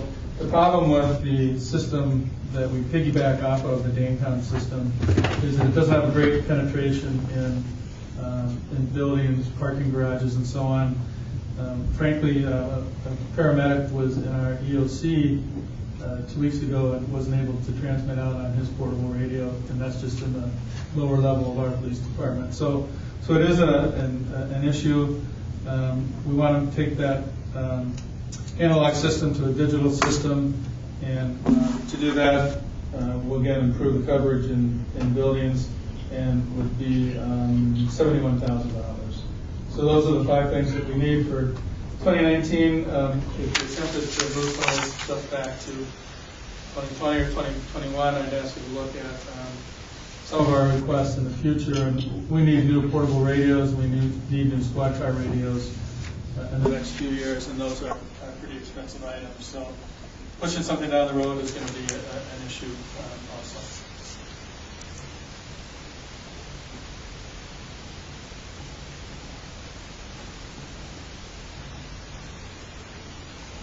Go back to that licensing agreement. Yes. That one more time.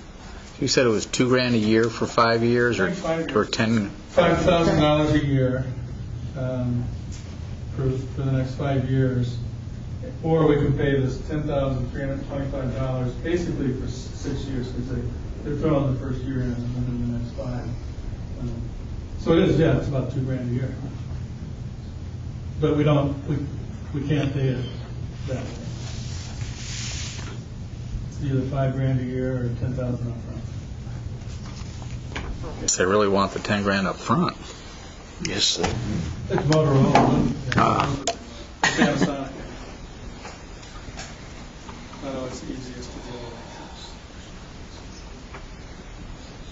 with. And that qualifies for capital treatment, right?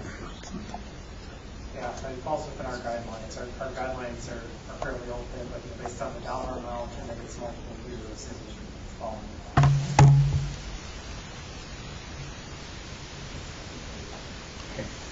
Any questions? And I've looked at the vehicle replacement plan. I'm satisfied with it. I trust Brian at the garage. I probably would have asked for more, but that's one of the things that this does, is it stops that competing between departments. And I would maybe want an extra unmarked spot or a spot or something, but I trust his judgment. He's looking at things in the long run, and I know he's keeping one spot that we probably would have recommended getting rid of this year, but I trust his judgment. So. Okay. Thank you. Steve.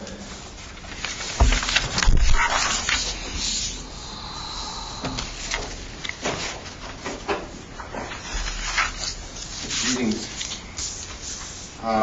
Kind of got a similar lineup of items. Common topics.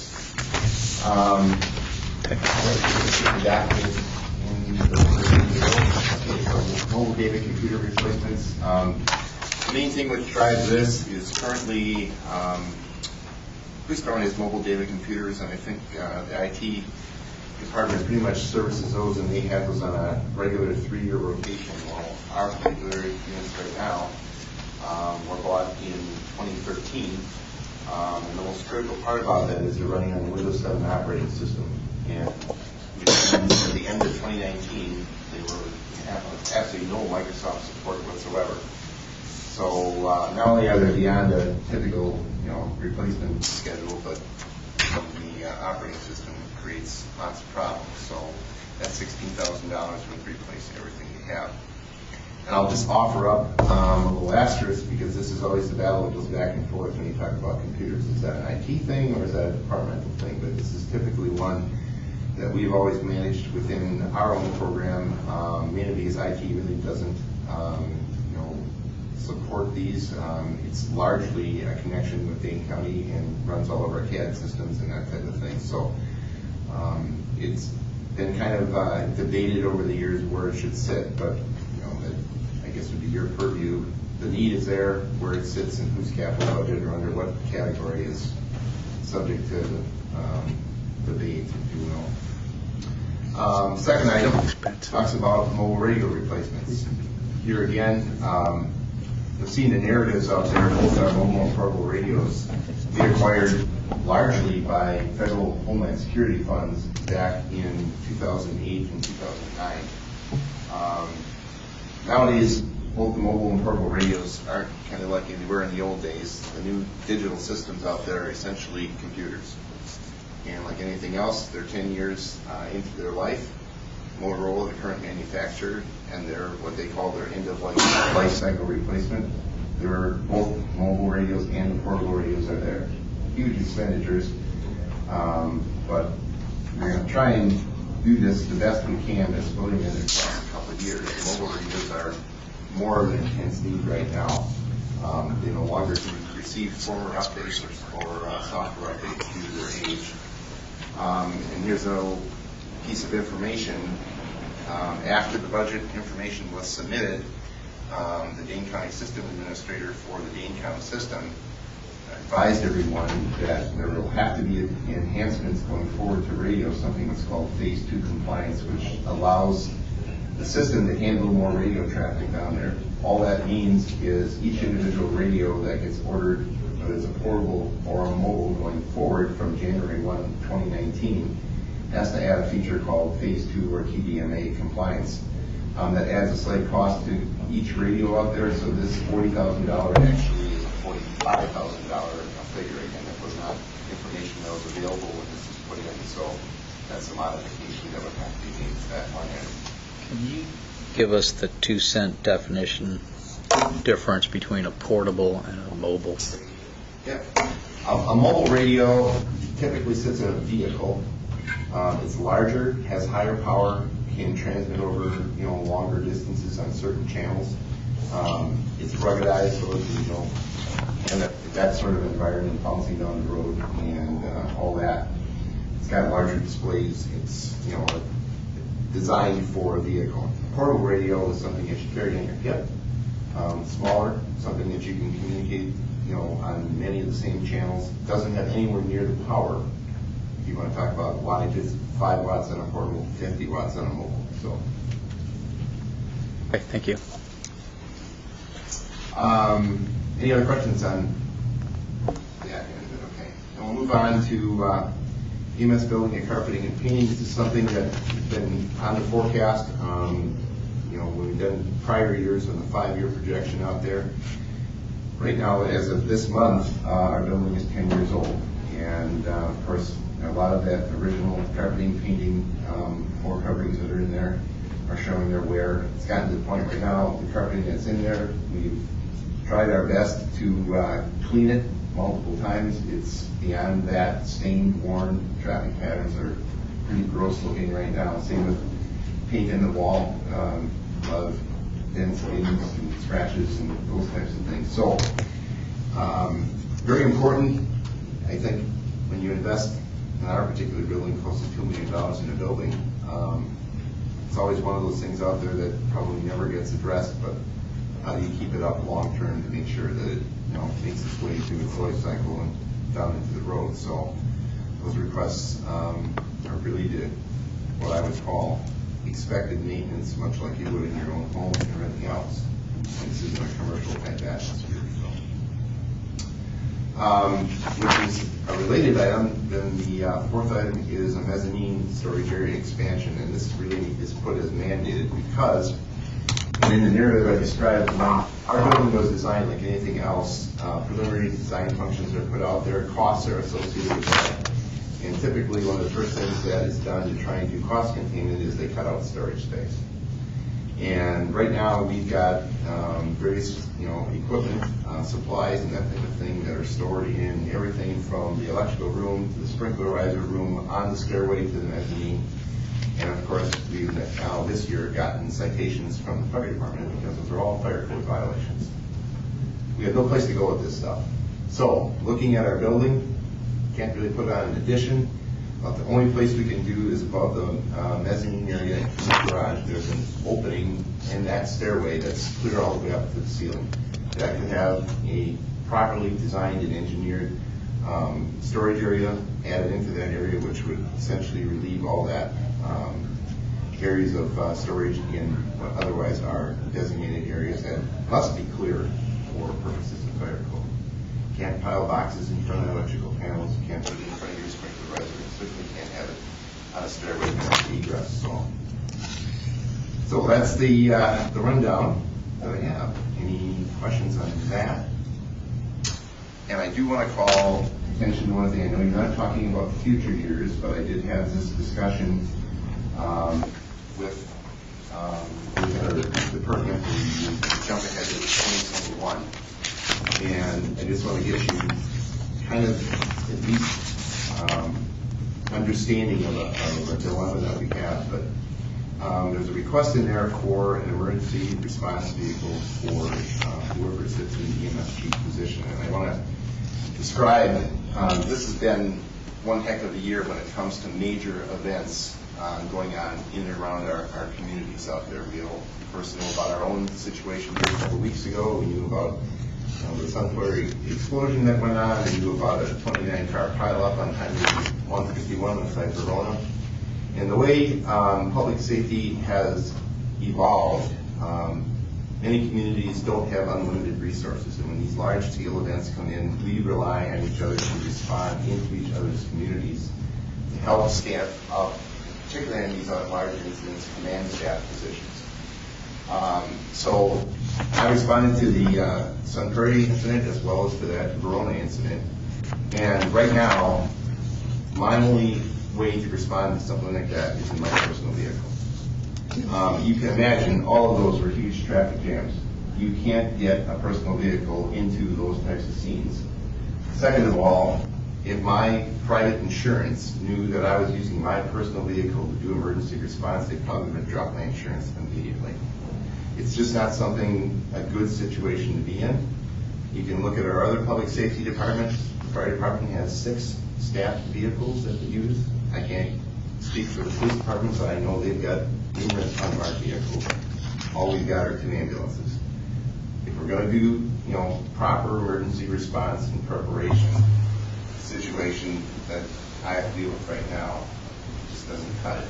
Somewhere down the road, sooner than later, we need to address that, and it would be a typical, type of vehicle that it's an emergency vehicle. It can't be, a staff vehicle that you just use, and you can't just, tap into. It's something that has to be for the purpose, designed for that fully marked, and everything else that goes with that equipment, and that type of thing. So I just threw that out there at 2021. I'd love to have it sooner than that, but I want to get you aware of that, and it probably will require some creative discussions about how we can get there. It's something that we need to be aware of.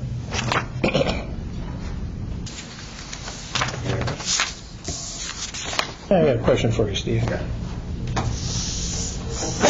I hope I don't ruffle any feathers here, but I'm going to ask it. Your staff that you have on is 24/7. Yes. There's people down there. And in that 24-hour period or 3 8-hour periods, however you want to call it, I'm sure there's time when there's sitting around watching television or playing whatever. They're not out responding to a recall. Is there the possibility that some of that time could be used in a maintenance environment down there when you're talking about, let's say, paint in your building? Give them a paintbrush and a gallon of paint and tell them to go to town? Well, first of all, I will say that in the daily operation of the entire service, if you knew what they do just to maintain that station right now, for instance, about every other facility in this town, or public facilities, has cleaning services that come in. All of our people do all the cleaning. Okay. All right? So, and they're willing to do that because that is their work environment. You know, you don't want to live in your own mess, right? But when it comes to things such as building maintenance and stuff like that, remember, and it's not an excuse, but there's a labor contract in place that defines pretty clearly what their responsibilities are. I don't believe that maintenance of a building would probably be able to pass muster with that. Could that be done? Yes. But when you also have to remember they work 48-hour shifts. And it's easy to look at them and say, hey, it's 8 o'clock at night, they're relaxing back, watching a little bit of TV. But remember, that's not unrestricted time. They're available in the moment's notice. I understand that. You don't want their hands being full of paint when they're called out. It's that, and that works two ways. When they're up all night running calls, when the rest of us have the luxury, generally, of being able to sleep the whole night, no one looks at them and says, hey, you know, that's, you know, part of their job. Well, when you've been up all night, didn't get a wink of sleep, part of that is you take some time when you have it available to get your relaxation. So it's a 48-hour continuous on the bubble, ready to go. So please, all I'm asking is don't look at if you see or hear about someone talking about getting some TV time in, that it's because they have lots of time in their hands.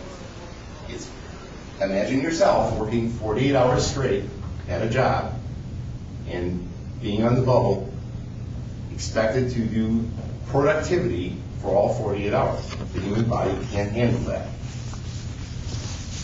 I don't know if that answers your question.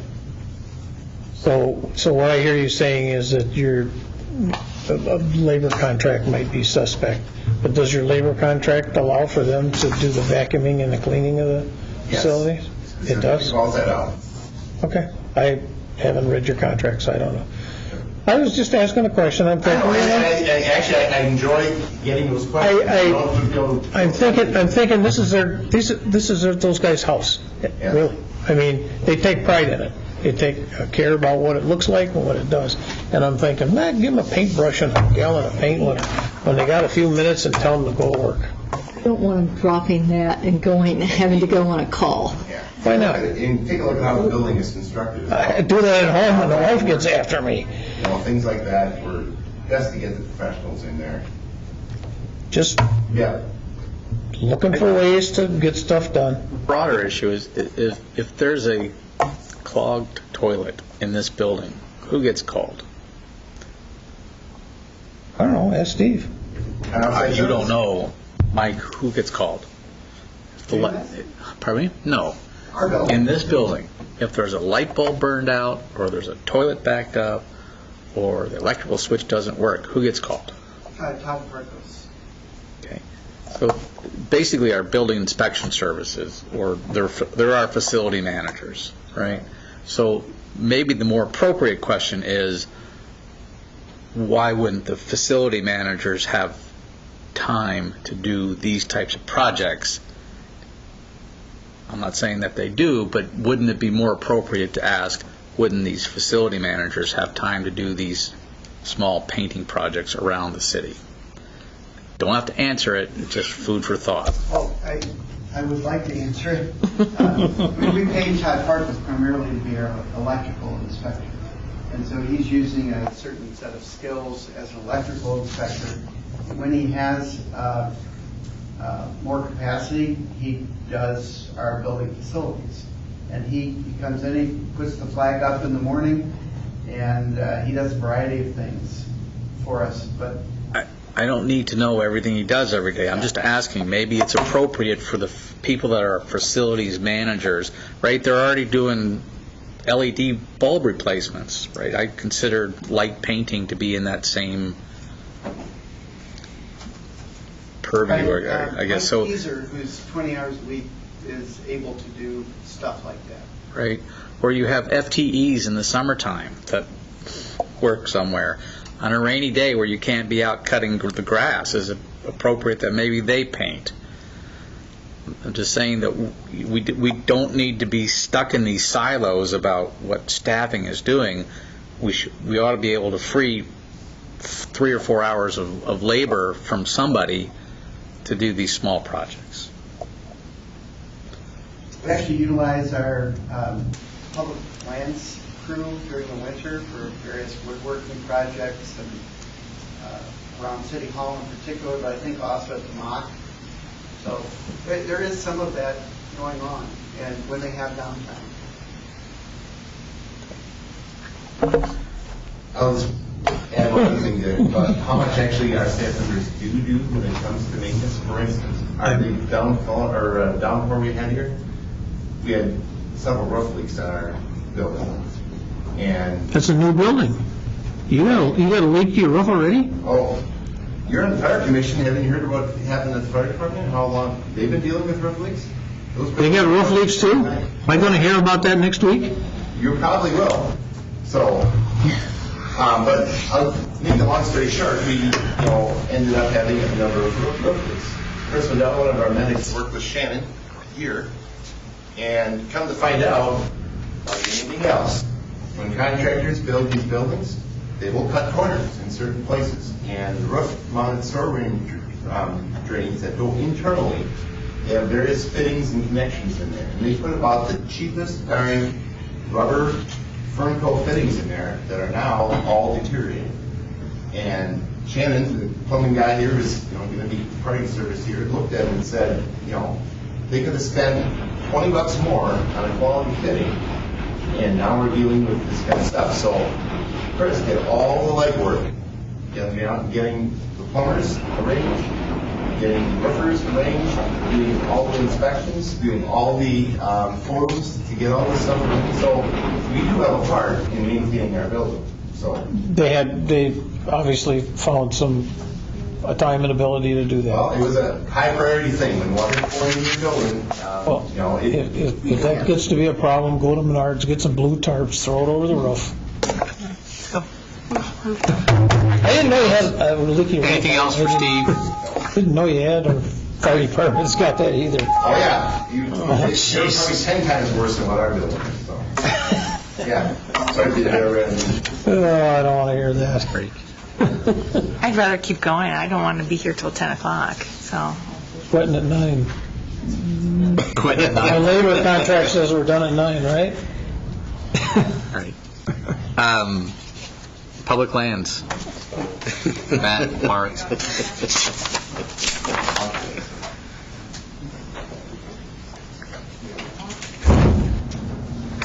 Somebody go.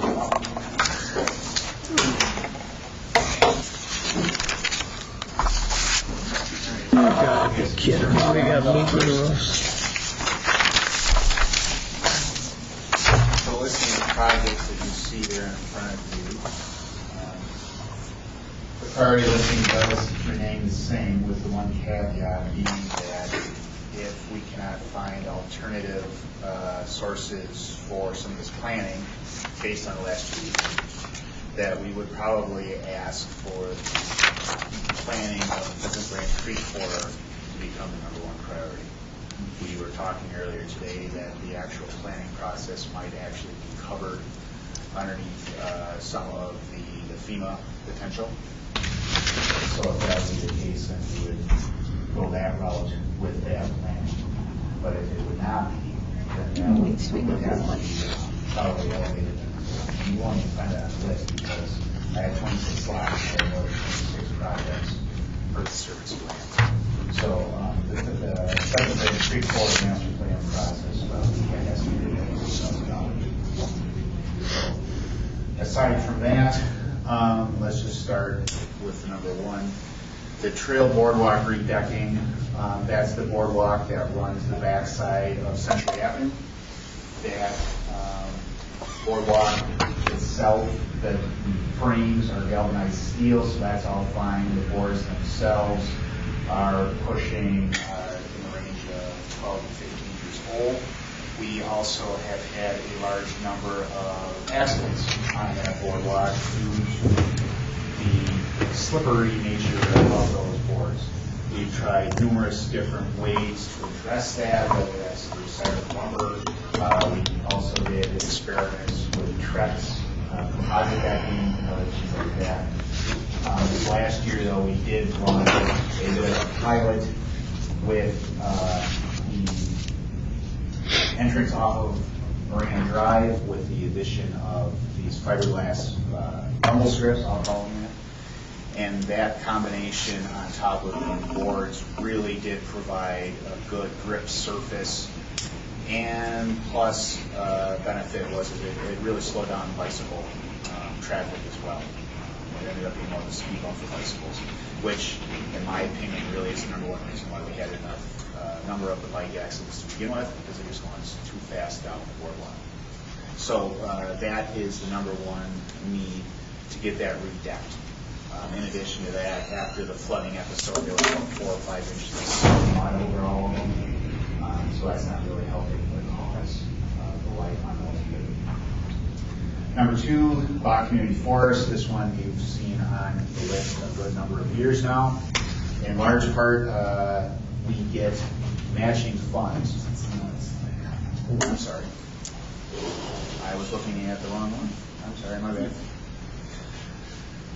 All right, the Pheasant Branch Conservancy Master Plan.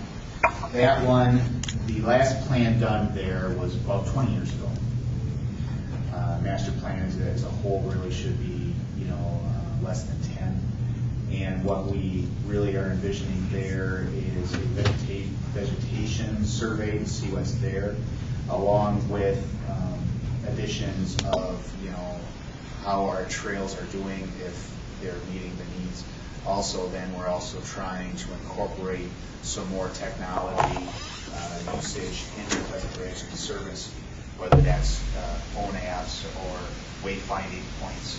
Basically, what we're trying to do is to find alternative ways to get rid of a lot of the static interpretive signage that you see out in the Conservancy that gets worn out. And you could have something out there that you pass by it, you can click on a beacon that goes by, and it's updatable, and Matt knows a heck of a lot more about it because he was using that quite a lot. I know the Friends of Pheasant Branch are definitely clamoring to have this done as well. Signage in the Conservancy land system, we would like to replicate what we were doing in the park system this last year and get a formal across-the-board sign designation for all of our features. So number 5, which was I thought was number 2, Bach Community Forest, that one. So that is in conjunction with a grant opportunity that actually was just recently approved. As a branch, write a grant every year to the Bach Foundation, and so we match what they are awarded. Middleton Hills Restorations, that one was on the list for the last couple of years, has not been funded. That is to maintain the restoration efforts that have been ongoing the last number of years so that we don't backslide and lose the amount of time, energy, and dollars that we've already put into these areas. That as a whole really has been a major thrust of the last 5-year plan that was recently done this last year, was to identify the areas that we have put that time, effort, and money into and make sure that we don't backslide on. We have had a tendency to really fund a new restoration effort, get it up to a certain level, and then go on to the next new thing. while that other one there really doesn't get the attention that it deserves, and it starts to backslide. And then once we get back around 12, we'll start. Trail marking and delineation, that one is to, deal with things such as, well, they used to take care of things such as painting of the creek corridor trail, which is no longer really there. But it also takes care of instances where we need to call in burst surveying to deal with property boundary issues. It happens maybe 2 or 3 times a year where we'll get a call, like from boundary park area, where there's a tree that came down, and the residents say, well, it's ours. So then we'll have to get somebody out there to survey it. Most of the time, it's a not. So it's in our benefit to actually have that surveyed. And unfortunately, while we have these areas surveyed, it's surprising how those markers tend to disappear once we have that done. We have had a couple of areas where I know myself, I've had that surveyed a couple times because those markers end up before my life. It's either because residents don't like to know where that boundary is, or we need to close out and go backwards and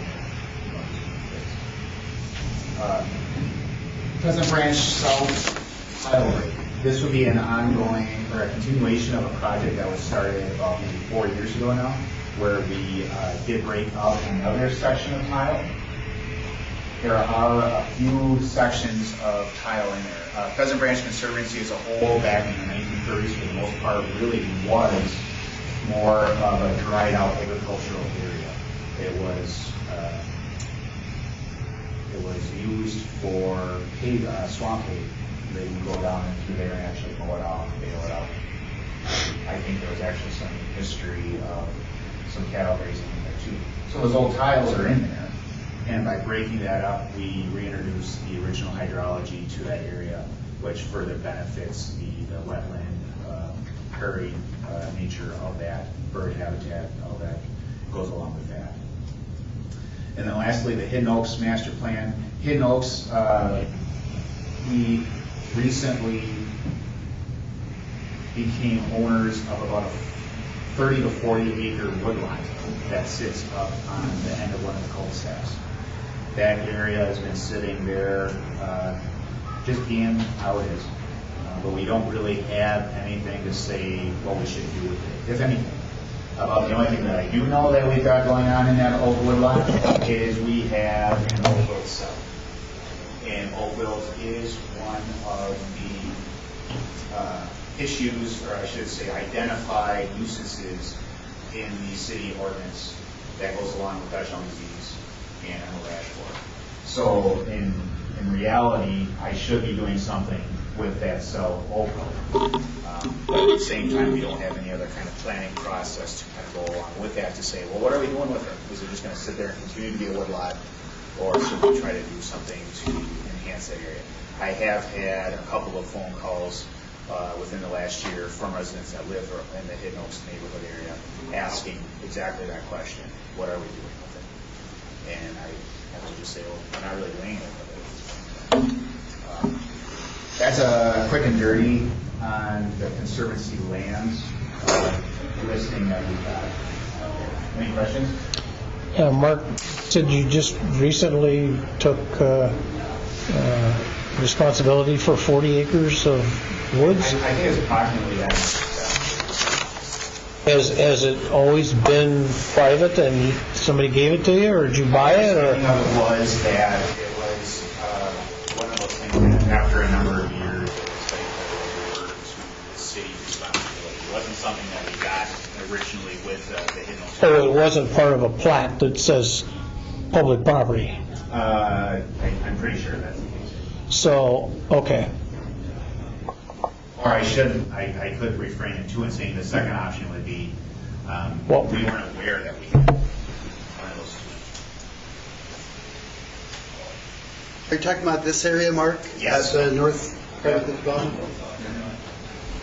It's marked as park on the city's official map. Yeah. I think that was the last time it was revised, so I'm not really sure. halfway decent market for oak these days. There's a number of things that we could do with that. Yeah, we could be Does it need to be thinned? like that, but I don't even really know. I'd have to walk through it. It was probably dedicated by the developer at the time. Yeah, more than It likely. could have been, but like I said, it was something that wasn't anything that I knew about. Penny, I know even before that, we never paid any attention to it. It's got some grade to it. Given that where it is, I would definitely say there's some elevation. And the oak trees have oak wilt? Yes, Do we need to get rid of them? we should be. Okay. Any other questions? Don't monkey around with an oak tree during growth season. Mark, are there projects that have to now be added to this list? That was what was originally started with, in that if things don't really work out that well in FEMA, then yes, and that would be the Creek Corridor planning to see just exactly what are we going to have, the revisioning of that, basically because we're almost kind of starting from ground zero. So the planning would go forward and no reconstruction or anything in 19? Well, we definitely need to have the planning before we start doing Yeah. any reconstruction. So does that mean, though, because we don't have any capital budgeting, that we would not have any reconstruction in 19 then? Again, I guess that really is all going to come down to whatever we get from FEMA. Okay. So when do we find out if we get FEMA or not? What we've heard is that it can take a month or two after the incident before FEMA would come out and make a determination. We have a meeting with King County Emergency Management on Friday, so I'm hoping to get an update from them on the timeline. Everything I've heard from the county is that it's likely that we will qualify for FEMA for public assistance, probably not on the individual assistance of residents. But I think we still have some questions, and we need to talk with FEMA about what is going to be covered and how extensive our project is going to be covered. They do have categories for water control measures and for other, which includes recreation areas. If they do provide funding, they provide 75% funding, 12.5% would come from the state, the local match is 12.5%. So if we qualify and if all of our work falls under that, that's much more manageable than if we're looking at some of those on our own. What I'm hoping is that we will have a better idea of FEMA involvement and what's covered or not before we finalize our budget process. If we have a determination, say sometime in October, if it's looking at what's funded or not, we'll have an idea. One idea that we've talked about, if we need to be fronting somebody for design and engineering, or perhaps even get started on projects, and if we expect that FEMA reimbursement's available, one option would be to look at a state trust fund loan just as a short-term loan. That can be prepaid without penalty. That would give us an opportunity to get some cash in, and then once we get reimbursed from FEMA, then we call that portion of the loan and pay that back. But yeah, I think we're very early yet until we can actually talk to somebody from FEMA and find out what's going to be covered and what's not. We're also working, and have a meeting tomorrow morning with the UW, Jeff Sledge, with the urban planning and landscape architecture has gotten together probably 4 or 5 member team of faculty that will be starting to work out through there, start to catalog what they see. So they'll be doing a photography on that end. And then after that, we've also started to discuss ways that they can incorporate students, whether that's capstone, being last year seniors or grad students, into doing data collection and some of this planning as well. Cool. That's great. What we are trying to find out, though, and we'll go on with the FEMA thing as well, is that what is the timeline that we have for this to be done? Because obviously if we go through the UW process, it might be a year or two before we get all of that information back from them based on semesters and curriculum and that. They're also talking about trying to develop an actual emergency response type of course. Yes, for a master's level class, and use the Conservancy as an example there. So we are trying to look at a couple of different ways to get some of this rolling as well. Mike Davis, question for you. Yes, sir. Is there any doubt in anybody's mind that we're going to have expenses over some period of time? We're planning. No, there's no doubt. We went through a list of potential projects today, and Public Lands and Public Works met to try to build a consensus over what would be the priorities for funding. Okay. Then together with Bill's idea, we're hoping to come to finance and council to flesh that out in terms of what priorities are for funding, and find an alternative means from the capital budget process, like Bill suggested, that could work to our benefit if we get that federal funding. Well, let's say that, and I don't know in detail how FEMA works. I don't know if anybody does. If it takes months for them to come to some conclusion, whether they're going to give us money or whether they're going to say, sorry, we don't have any money for you. In the meantime, we have got expenditures, or we maybe want to consider looking at expending funds to start the planning process, which we're going to have to do anyhow, with the thought that maybe FEMA would, if they come up with money, reimburse us for the expenditures that we've got. Why would we not want to think about right now, starting with a planning process of doing some preliminary thoughts and planning and implementing some of this stuff? All we're doing is wasting time, because doggone well we're going to have to do something, Well, we're not wasting time. Like I said, we were working on it this morning. Then go borrow from the state trust fund a bunch of money and start some of these processes going, because I'm not saying that we're wasting time, but there's time marches on, and we could be doing something in the intervening time. The staff completely realizes the urgency of all of this, and of course you provided the contingency funds. We've showed you how we anticipate that being spent. And it'll be gone within the next month probably. So we had to look at what's an alternative mechanism besides the capital budget process, and I think Bill came up with a great idea. Whatever he comes up with, or whatever we come to grips with, how we have a pot of money laying there that we can use to start the planning process, we ought to be going that direction, because you're going to need it. Absolutely. One of the greatest needs that Eileen identified was for floodplain modeling and updating the floodplain modeling for the entire area, because we have some very real concerns about the frequency of these large events, and obviously how it's already affected the community.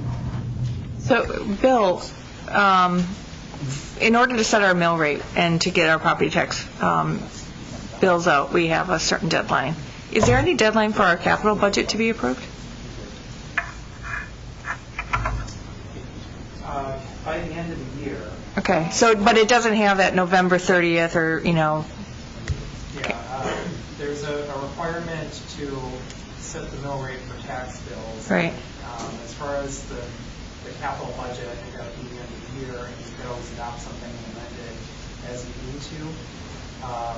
So if, for items that are funded with our capital borrowing, if we follow the same cycle where we do a spring or the spring debt issue, you could still be making amendments to your capital budget and adjusting that borrowing into next year. Yeah. Yeah. Say trust fund loan, you make adjustments to your capital budget and use that as a funding source. So, the potential concern about delaying the capital budget process is getting things out to bid timely, so that we're in a favorable bid environment in that process. yeah, I know it's kind of a catch-22 though. We might not be funding some of those projects with the answer we might get from FEMA. So the priorities order would change. So that's what I'm concerned about. Do we have enough information to go forward with the capital budget, or do we do a slimmed down capital budget, reserve some just in case, and then revisit that later on. Because I'd hate to kind of put all our eggs in one basket and then have that basket kind of explode because FEMA doesn't come through. And then we have all these other projects that, yeah, they would have been on a typical cycle, but now we're not on a typical cycle anymore. Set that aside. Before we adopt our budget, Go on with business. in November, we probably won't be done with the FEMA process, but at least have an idea of if the FEMA assistance is going to be available for this event, and then been able to meet with them and have some idea of what types of projects would be eligible. May not be all the answers, but I think that will get us in a better position before we have to adopt our budget. I think, too, that a lot of the items that we're discussing, and we've heard it tonight, are items that the need isn't going to go away if we push them back. So, if we aren't funding certain things in the 2019 capital budget, they're likely going to be funded there in 2020. Yeah. I think that's where staff was trying to look at, can we move forward with some items that we know we need to go forward in our capital budget and try to find some other sources for at least interim funding to get some projects started.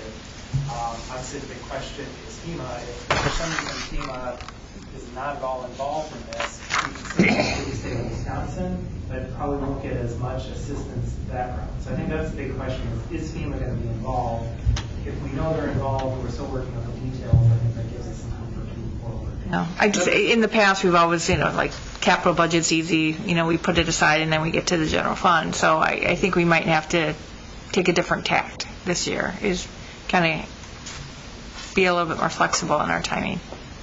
Another backstop is the TID, because TID can expend money on stormwater management. That's explicit in all of our plans.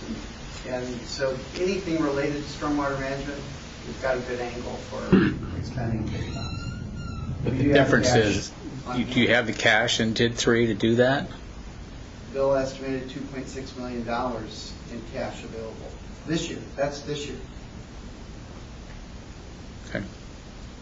And I should note that in regards to the corridor in particular, no matter what the funding source is, I think the planning process, especially the public input part of it, and the trail itself and the bridges, I think you all need to be telling people in the city that it's not going to be quick.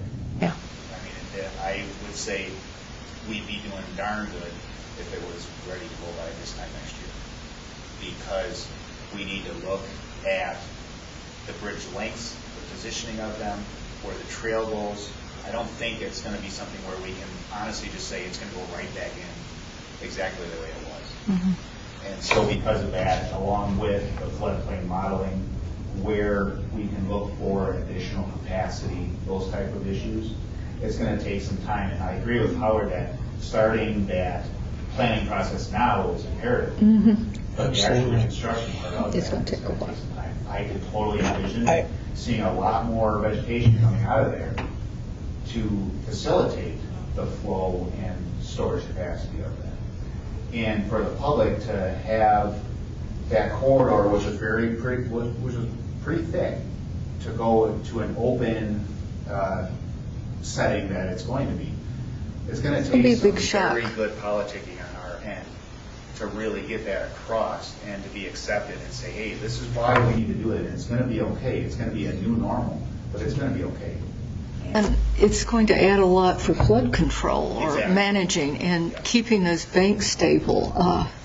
We still haven't seen the picture yet that I really want to see of how well what we've done on the Cromery Hill and how that did not get damaged. But it's root wads and prairie grasses instead of trees. And it truly made a huge difference.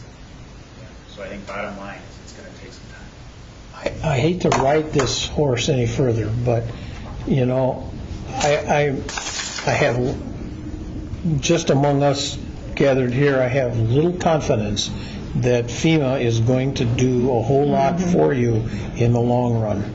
Just have that feeling, okay? I hope I'm wrong, but past experience tells me that I wouldn't put all my eggs in a basket and start walking across the courtyard. I just wouldn't do it. I would just say this problem that we've had the last few weeks.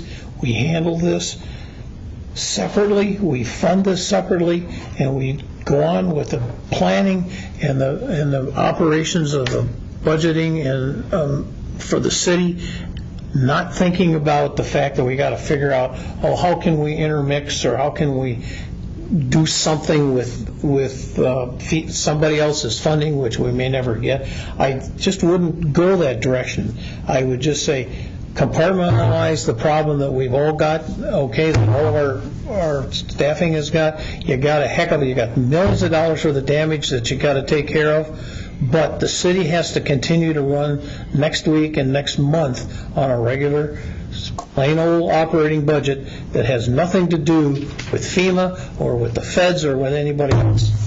Unfortunately, given the way that trail and bridge system was funded with a major DOT grant, if we don't get FEMA, I don't know how in the world it's going to take years before that gets put in. And I don't think that's going to be acceptable. Yeah, I hope you're wrong, okay, but you've got a monstrous job ahead of you over the next year or two. First, you got a year or so worth of planning to try to figure out what the heck to do with something that just got totally wrecked, okay? And how you're going to fund it is the least of your problems, I think. Because if the worst comes to worst, you get out and talk to the state trust fund, you borrow a bundle of money from them, and you start chewing away at it, and you start repaying it. You put a process in place to do that. But you've got somewhere to go. You've got something that's got you moving. Now you got nothing. Okay, I've got one question. If we do get FEMA money, it's going to come in a long time from now. And we've already spent money on doing these repairs. Would that then be money that we could use for something else? But are you following what I'm trying to say? Where we go ahead and pay for it up front, the repairs, then we get the money in.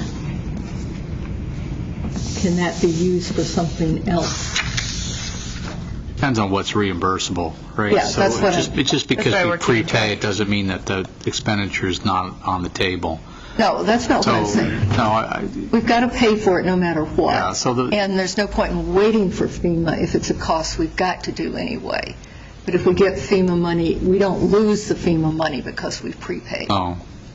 That's what I'm asking. And we're trying to look at the FEMA guidelines for contracting and procurement to preserve the ability to apply for assistance. So there's certain things where we're probably past our emergency period now, where from this point forward, FEMA is going to want to see competitive bidding and RFPs for sealed bid process. And so we're operating under that assumption that we should follow those procedures so that we can have the opportunity to apply for any FEMA assistance. But doing this will not preclude us from getting the FEMA money if it's possible. Right. Yeah. The other thing is, when I was down there in the creek corridor, Lloyd Egan from the DNR kept telling me we need to look into transportation grants for replacing the creek corridor. So. I know the original was a DOT grant. Yeah, since it is a transportation corridor.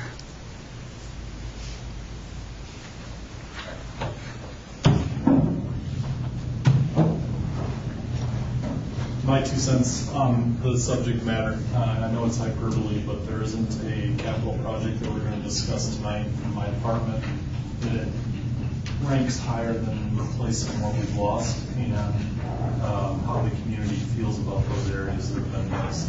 So the other thing that's a little bit unique is we talk about a plan for the creek corridor.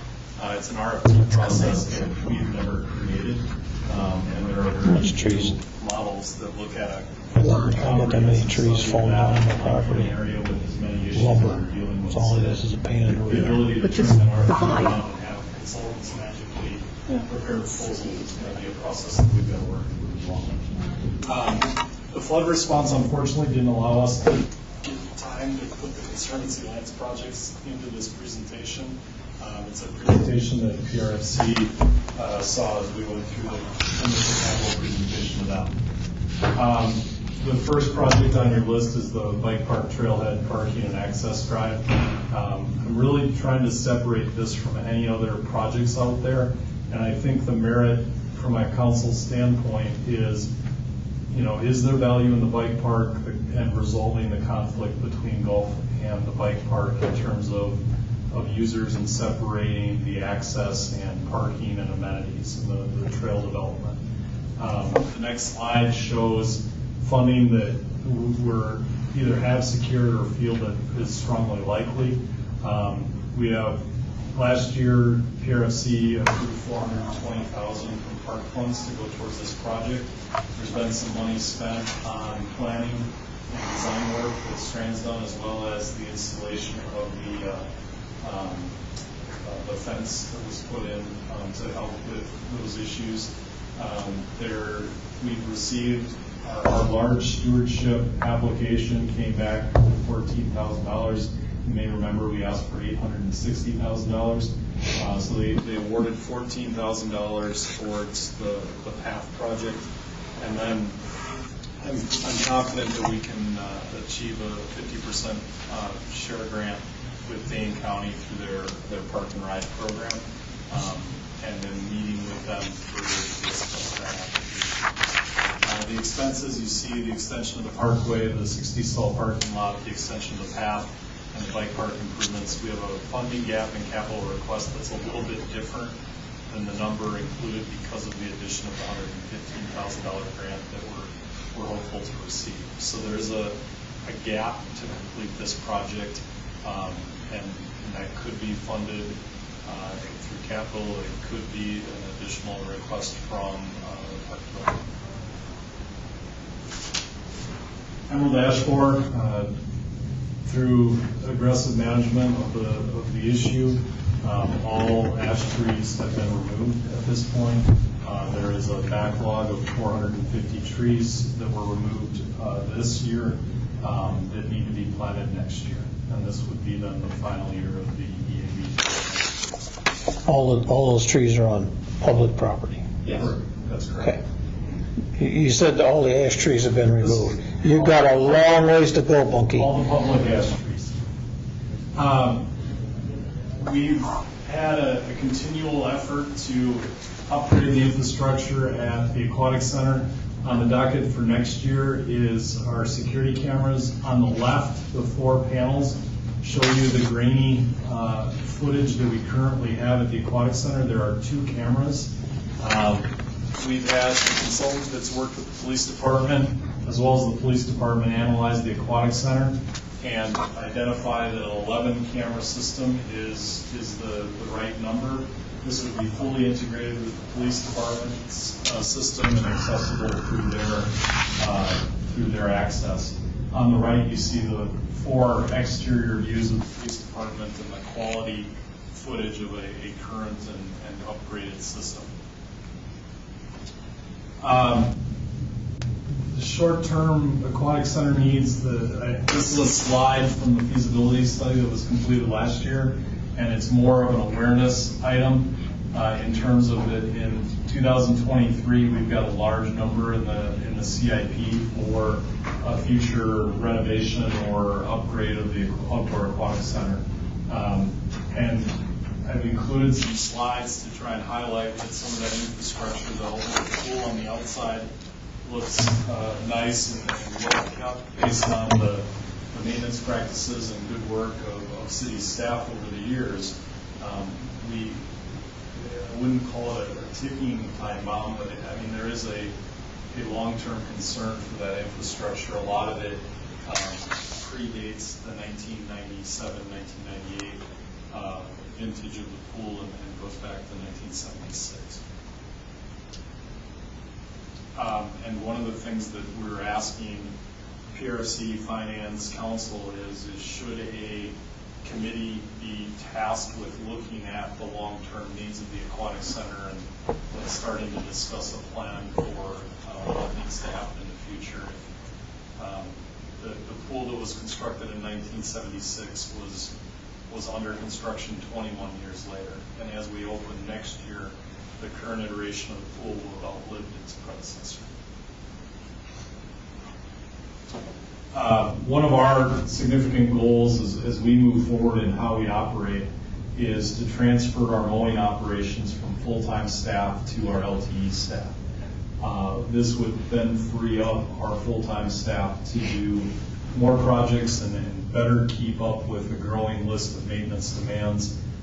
In order to do that, there's a two-part request, one in capital and adding 2 more trucks to be able to accommodate the 2 additional staff. We currently have a significant shuffling of staff and vehicles to currently operate. And if we were to transition this with our current fleet, we would have problems in how we manage and move staff around to various areas. You'll see an additional request along with this in terms of additional LTE hours that will come as part of the operating budget request. We've got a number of security camera upgrades needed, not just at the aquatic center, but throughout the park system. And we've prioritized our existing camera systems where we don't have the live feed that we can pull up. It's not over IP.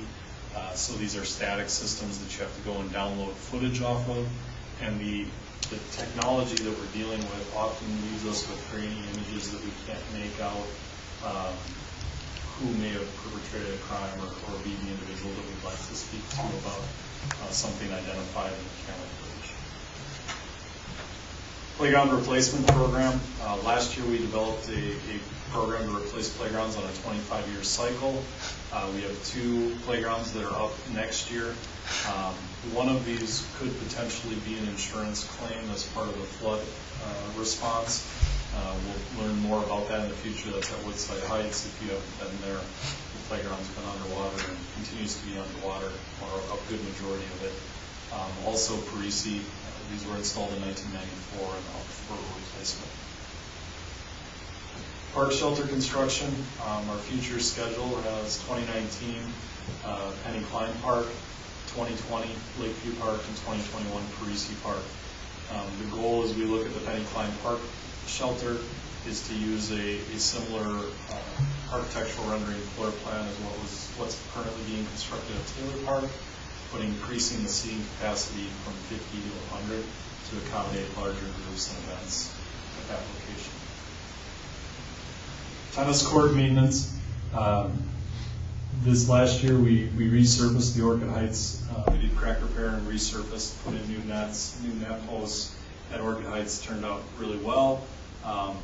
Unfortunately, the courts at Stricker are in need of complete reconstruction. They've been resurfaced 3 times, which is the maximum allowance.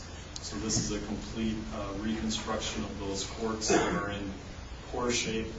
There's, I think, a very slim chance that we may see some ability to claim a portion or some of that with the insurance claims. The representative from the insurance company did review that site with us and noted they were underwater at the time we were there.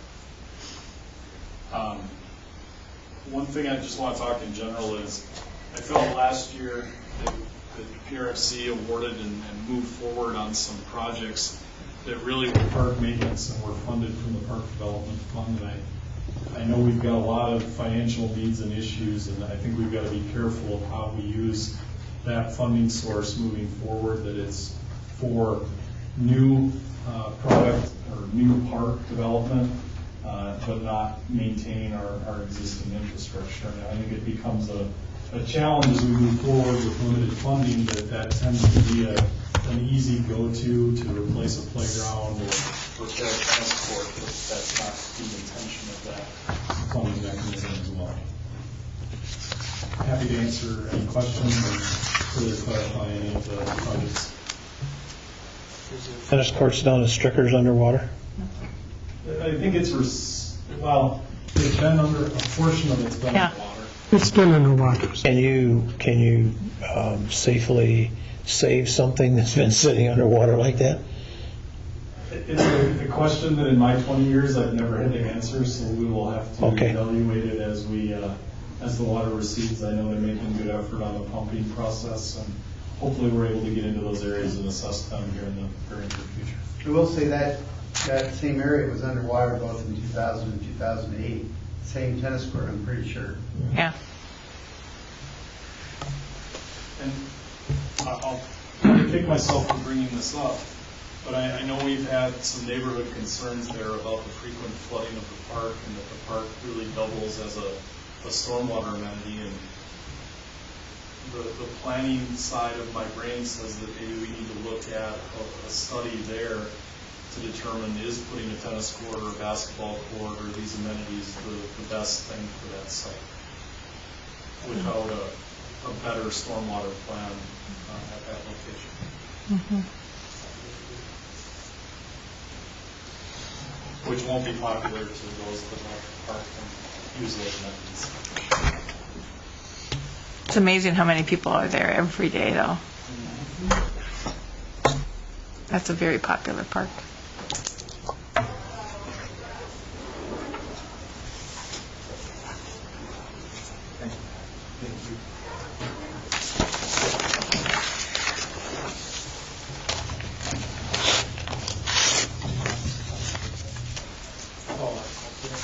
I will talk about that next. Yeah, pedestrian bike.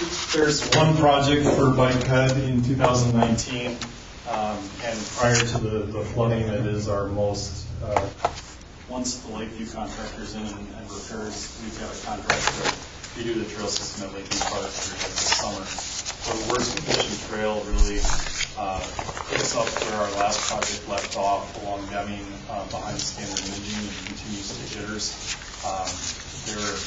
That's partial trail replacement and partial coordination with Public Works regarding the storm pipes that run from those businesses to the confluence pond, getting those reset. We've got a number of speed bumps, or pumps, or however you want to refer to them, on that path, but the condition of the asphalt there is not good, and that's our next priority for replacing the trail system. It's almost a safety concern. Wasn't that all underwater? It was majority underwater, of it? but Not for very long, though. not for the next by Thursday for sure, Right. if not We Wednesday. traveled on it on Thursday. I think Thursday our guys were out sweeping the mud off Yep, of it even. yep. So we saw, I don't know how this all gets assessed, but we saw other sections of trail in that area that don't have damage after the water's receded. So I think we'd have a hard time making a case that flooding damaged that path, but it's worth pursuing.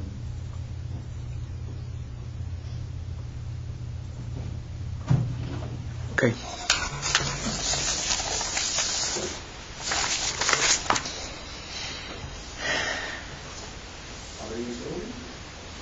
Oh, you're so nice.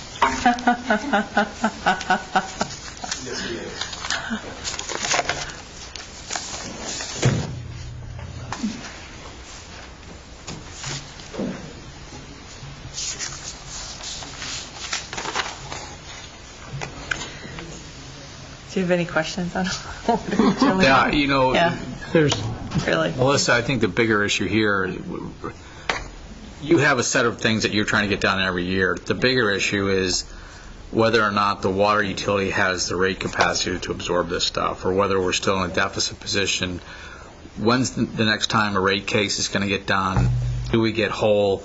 And where do we look in the next 5 years in terms of Where we are is our last rate case was approved in 2015. We were on a cycle to look for 5 years of a simplified rate case.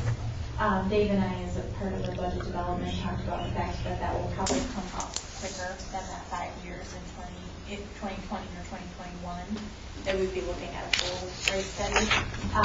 That is something that we built into our RFP for audit services, is that the rate study, that they quoted prices on that and have a fully qualified firm to be able to help us with that full rate case. So I think our best guess at this point is that we'd probably be doing that in 2020. But with the increase, sorry, go in ahead. the meantime, are we in a deficit position, or are we holding steady? In the meantime, the current budget projects a deficit, but use of fund balance to cover that deficit. That fund balance exists. Okay. To use that, and so that's definitely something that they look at as a part of the rate study. The way that the rate cases work, and I'm sure I'm telling you something you already know, but it's always a look back. So it's always something where we're playing catch up. For that, we can never project forward to cover our capital expenses in the way that that we understand that we'd like to do, which is cash funding those, is always a look backwards. That's why we wanted to develop the schedule of taking a look at the rates at least every 5 years and a full rate case. So maybe what's appropriate from this thing is what did you spend last year on capital projects? And Bill, could you just put that in there on your schedule here? I'd like to see you add 17 and 18 capital on this as well, just for comparison purposes. Or is it safer to say that our fund balance or that we have will adequately fund these projects going into 2019? Okay. We would project that we could cover 2019 and the projected 2020 as it sits within the 5-year plan. Okay. But then we understand that we can start to get into an issue moving forward at that capacity, so we know what the rate case would be prudent to do now rather than have the length of time between rate cases at the last cycle. We're looking at not to jump ahead in tonight's conversations, but we're looking at a very similar process for the sewer rate. Yeah. In case we're looking to do, it works a little differently than the water rate study because the PFD is not involved. But we're looking currently with CLA, and again, build that into our RFP for audit services, that we take a look at rate of return for sewer as well to make sure that we're in the same ability to avoid moving forward. Especially because if you look at the 5-year plan with the increase on road reconstruction projects, there's pretty hefty costs for utility replacement as well. Right. So just to get consistent here, there's a vehicle replacement here. Is that belong here, or does that belong in the vehicle replacement fund, or should we call it out? I mean, I know we set up that vehicle replacement fund for general fund vehicles, but I think the corollary to that is that we should have something that's akin to that, that's self-funded by other utilities or other funds, right? Yeah, our vehicle replacement plan sheet where we're tracking all the vehicles and their age and expected life includes the utility vehicles, but for budgeting purposes, we've left the enterprise ones funded within each enterprise fund rather than being part of the funding for the general city. Okay, all right. I just wanted to make a comment on the timing of the rate case for water. If we want to explore further the idea of looking at public fire protection for the hydrants and potentially moving that out of the general fund into the utility, that might be a reason to look at doing a full rate case in 2019 rather than 2020 if we want to explore that for the 2020 budget. Yeah, and so... We do need to have one full year of revenue from the increase that we just received, the simplified rate case, before we can put those numbers before the board for PSD for another rate review. So here's my thought on this thing, and have this like discussion later or not. At its very basis, why do you need fire hydrants? Why does the water utility need fire hydrants? Water quality is one issue. It helps us to keep water quality issues in good, to flush the water mains, keep the water, fresh. And there's no other way to do that. Not very efficiently, no. To move out volumes of water like that, you need to have a flushing apparatus. Do you need to have the same number of hydrants in order to accomplish that from just strictly a water quality issue? And DNR has that number too, as far as how often they need to be spaced for that reason. My point is that there are certain functions that the water utility has to perform, and see that fire hydrant is more of a fire protection requirement than a water requirement, and we're paying for fire protection out of the general fund, not the water utility. And so that expense to me is more natural, a general fund expense, because that's where our fire protection comes from, than a water quality issue. And I think that's where we have to get back to. We need to make sure that when we look at these budgeting issues, that we go back to what's the original intent of having to provide this service. I don't think you certainly wouldn't need the number of fire hydrants. You may need some, but the compelling reason for having fire hydrants is to provide fire service, not water quality.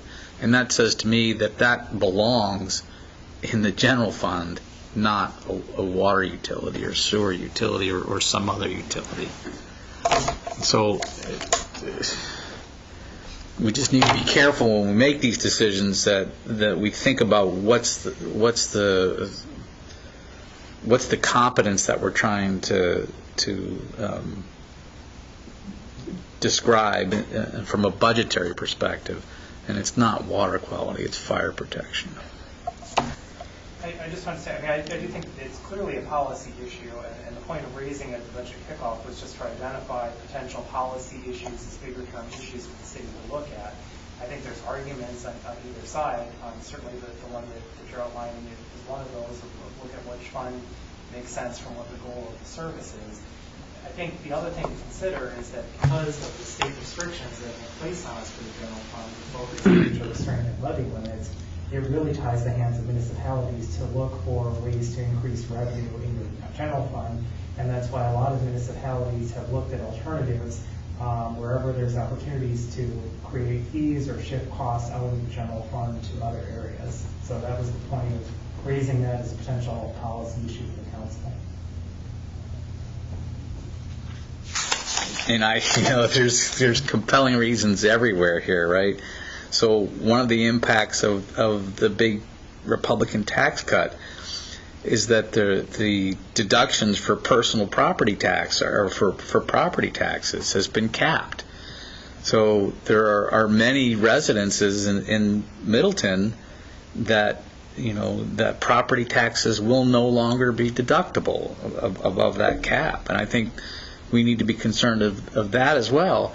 Not only that, but once we move expenses to a fee structure, those no longer become tax deductible. So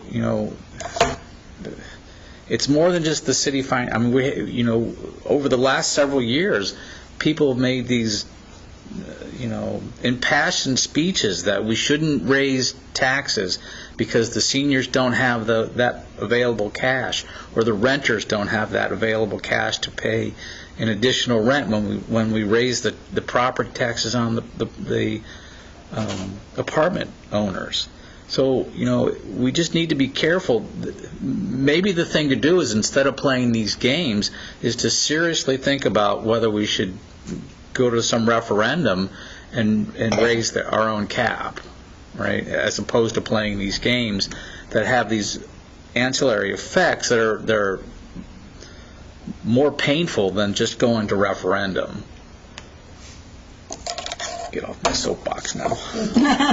Yeah, you're standing up on a pallet, Mark. And Howard knows he's been there. I've been there. The nice thing about sewer and water utilities are they're like a segregated fund to the state. You need more money? Raise your rates. They've existed for a long time. I get that, but we just, I'd rather just be honest about this as opposed to play games. And it's spread over the entire year base. Yeah. Not just your front yard. Mm-hmm. I have to give some front yard back. There you go, right away. Well, Brad, if our rate cases are a little off or something and we are running a deficit, what? You can adjust your rates in the following year. Have a rate case, you can adjust yourself so that you adjust yourself out of a problem. I think going back to that point, staying on the schedule that we developed and doing a full rate case when all said, I think we found ourselves in a gap several years ago where we were creating rates that were pretty big jumps for people. And we're looking at this on an annual basis, looking to see if we qualify for the simplified rate case. And doing that rate case at a minimum of every 5 years, I think will be better able to answer these questions as we go. Was that 14 when we did the? It started in 14, it was passed in 15. And we did really one this last year, we did medical, our return was sufficient for what our costs were and what our income was, so we did not have a simplified increase last year. Previous year. This year from last year's numbers. So a lot of what that means is that this increased cost in capital won't necessarily be seen until end of next year. Back at those numbers, so that's why we want to really keep up with it. Okay. Does anybody have any other questions for the water utility? Thanks, Dave. You do sewer as well? Yeah. Does anybody have any questions about sewer? It's essentially the same conversation. Same thing. Right? Okay, thank you. The rate cases work just a little different. Right, because you're dealing with MSC for the most So part. we've been working with our different auditors for some time now. There's a kind of one person who specializes in those rate cases. So we've been trying to carve out some time with that person to do that full rate case on the sewer. Okay. Move on to Sean, Thanks, he's Dave. going to fall asleep. Last but not least, huh, Sean? Oh, no, I think Edmund comes after. Oh, Just hold it to the end to the next meeting. There are two items, one of which is sewer attendance, we could have another place to put it. Yeah. So Julie will be there for that. Yeah, that'd be nice. Is that breakfast pizza? Yeah, it is now. Late night. So I assume we just want to start with stormwater utility and then water resources, since we run the utility kitchen. So before you get into stormwater, I would make a suggestion that that this be considered part of the funding for our restoration, since that's what the project, two of the three projects are for anyway. It's quickly turning into that, from an early August. A microwave back here, don't we? You like cold pizza? We're heading there. Yeah. So maybe the recommendation, everybody can kick in on this. I think we should go back to stormwater and say, listen, you should plan on devoting the entire capital budget for next year towards restoration, either as a funding source, a contingent funding source for whatever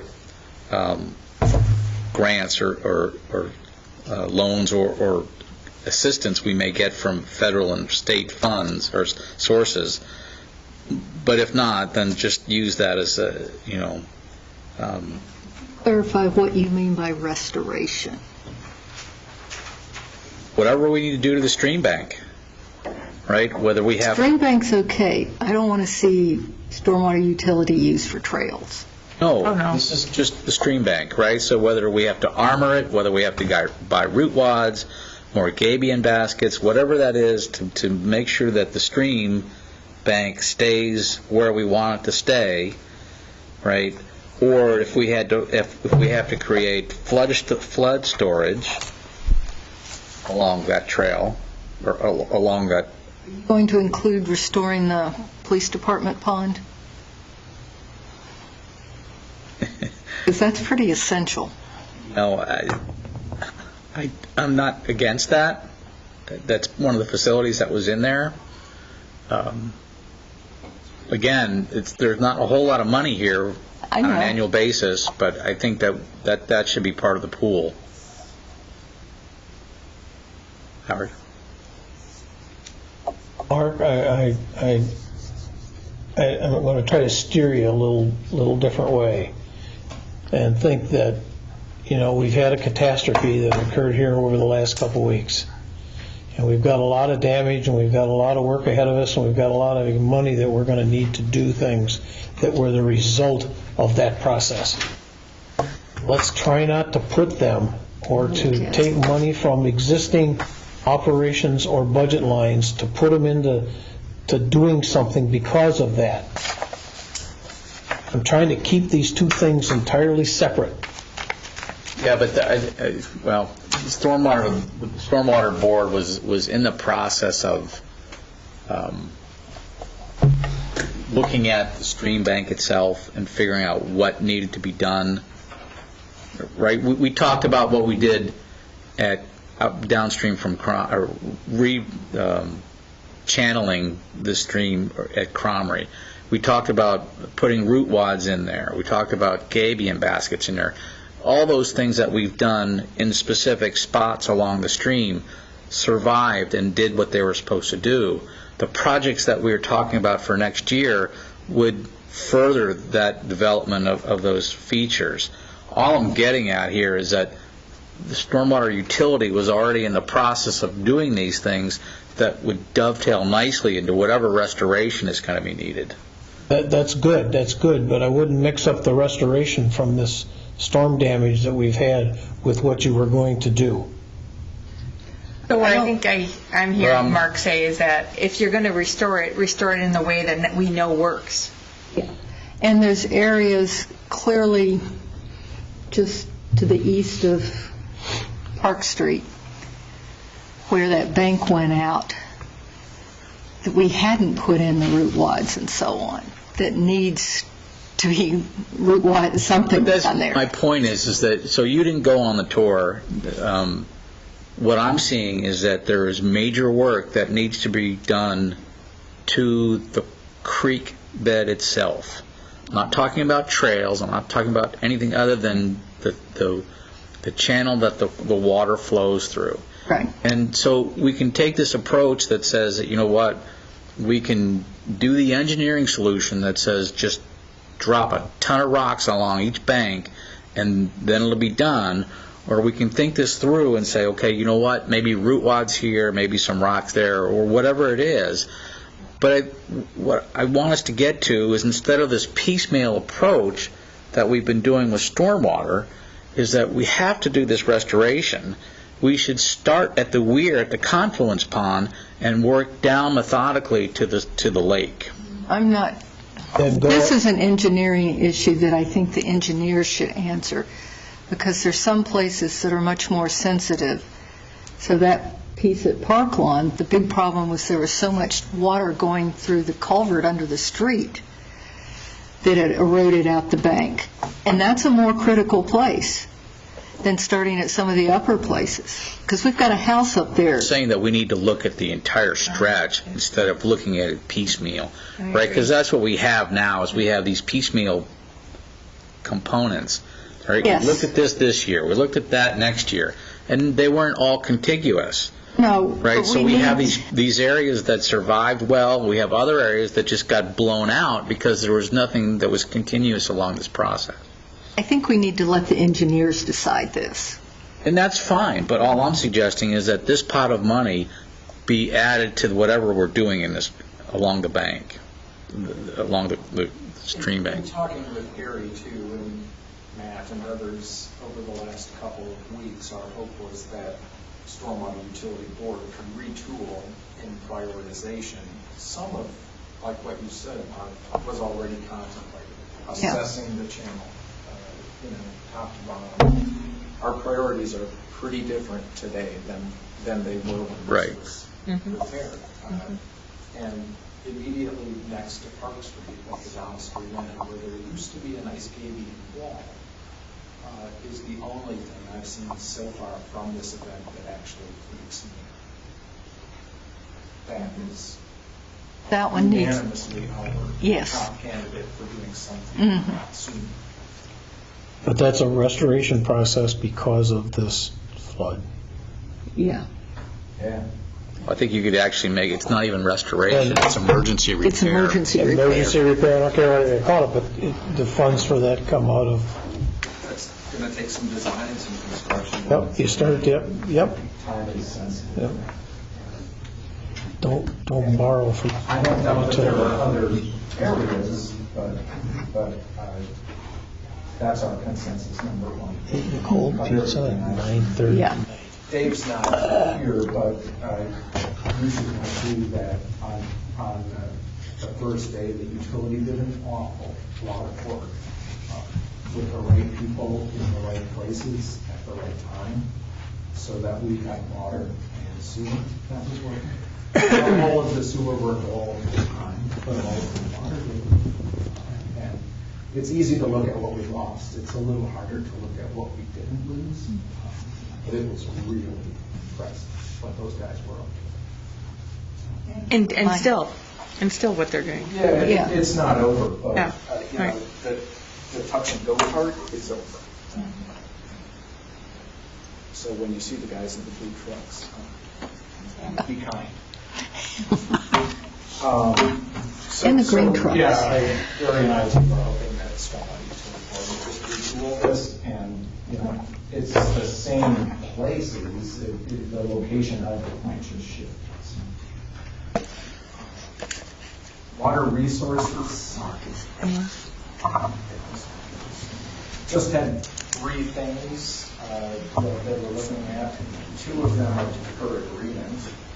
And then the other one is a little more prospective. The Water Resources Management Commission is looking into trying to acquire some sort of property interest, at least enough to do some test digging to see if northwest of here there could be some sort of infiltration basin constructed upstream of the city, not even in the city. That would help control North Fork flows. So that's the one, I guess, that's not already per terms of it. I just wanted to comment, there were a couple questions and discussions about if things fit within the capital budget. We may want to take a look at the DNR Youth Management Program. There's $2,000 there. That really doesn't meet our definition of a capital project, and perhaps we should find a way to put a water resources line somewhere in the operating budget for that $2,000. We do have water resources. Oh, I'm sorry. Operating budget line. Yeah. It's literally one line long. It'd be a good spot. Yeah. In my opinion, I always What's the matter with leaves? They're good. That's where it landed. It's just when they plug up everything, they're not good. Sean, I'm sorry, but I think I didn't hear your last statement about some upstream detention or Infiltration. something Madison, because I don't know what percentage of the water that came down the creek came from Madison, but looking at the fences on the Beltline, there was a whole bunch. So are you saying that you want to have Madison take a hard look at what they can do to solve our problem? This is actually to our north and west, in the North Fork, not the South. Oh, it's not South Fork, North Fork. But we've also got problems with the South Fork, too. Sure we do. And, I mean, I'm going to put my plea in. Please talk to all the county supervisors so that we can start getting flood control throughout the county that comes into areas from the different watersheds. We're looking at that at the Lakes and Watershed, how to convert farmland areas and so on into wetlands again to minimize these problems. Well, we also need to talk to Madison about the South Fork. Yeah, in addition to Madison on the South Fork. That's a fast-growing area, the Blackhawk subdivision, et cetera, and that water is rushing right into Right our through. South Pond. Yes, we need both. Somebody ought to be talking to Madison about what they're doing with our water. It ends up on our doorstep. Right. Mm-hmm. I know years ago we talked to them and they did some work and did some stuff, but I mean, that really, in my opinion, needs to be revisited because They need some it's killing detention us ponds. whenever it rains. Both with Stricker Pond as well as the South Fork. Exactly. Yeah, the South Fork Exactly. is really bad. So, good time to go down and talk to the mayor. Madison's mayor. Probably start with the engineers. Yeah. Get somewhere then, huh? So that was it for water resources. Streets was our 5-year plan, with 2 exceptions. Way at the bottom, where there's project management flow. Those are potential carryovers from 2018 street resurfacing project, in case we need it. I'm not certain we will, but we won't be beginning that work until later this month or early next month, once we figure out how the rest of our projects from this year work out in capital budget. So we've done North High Point Road, and we've done Cedar Ridge area, and we're working on Park Street. And so once we figure all of that out, we'll know what available allocation funding we have to put into Westfield. So I noticed the public alley has been resurfaced. That's the other one. Okay. It has How did that happen? But it's resurfacing as Yeah. a potential. It just keeps being requested. No, I'm saying it's been resurfaced. Someone put asphalt down there. Bits and pieces, we're just doing very thin overlays. Our own street crew has been doing Oh, okay. just literally because the existing asphalt is falling out in pieces. Okay. So instead of just throwing a shovelful here and there, I there's see. no end to it. Okay, so that was our own street crew that did that recently? They've been doing it in pieces for several years. Oh, it's the nicest I've ever experienced it. And I bike through there all the time. It's my back way to. Nice. I just wouldn't count on it lasting. Okay. But Sean, you made a lot of people very happy, so. Don't tell them. So the micro resurfacing that was done this year, what's your initial reaction to that? I haven't actually gone out and looked at it. I have. To tell you, yeah, I've heard good things from a few people. But one day I went over to Nursery Driveways because it was flooded. So Oh, that'd be interesting to look now. When we went, it was right after you did it. And it does look cleaner. You know, it doesn't have the, like the grit and, yeah. But yeah, I guess I'll go back and see how it looks now that it's been watered. most roads do okay with it. Yeah. It's not that big. Right. Have you gotten any feedback from Rolling Hills? They were happy with the fact that it wasn't as messy. Yeah. I just, yeah, I mean, to me, Yes, huge. I mean, you go away. I was impressed with with how quickly it was done, and I think it's much nicer than a chip seal, but. Now the harder part is Yeah. twice as nice. Right. How long does it last? I think It's So we'll worth the see. upfront price, yeah. But the rest of it is just really per our 5-year plan, so I don't know if you want to dive into all of that, or read them over a lot of the things. Yeah. One thing we talked about earlier today when we were reviewing this budget with Sean is that we have planned in the TIP budget for, is it 2020, Sean? Parmenter from Terrace to University, which would be on the heels of our project After next year at Middleton Center. University Avenue.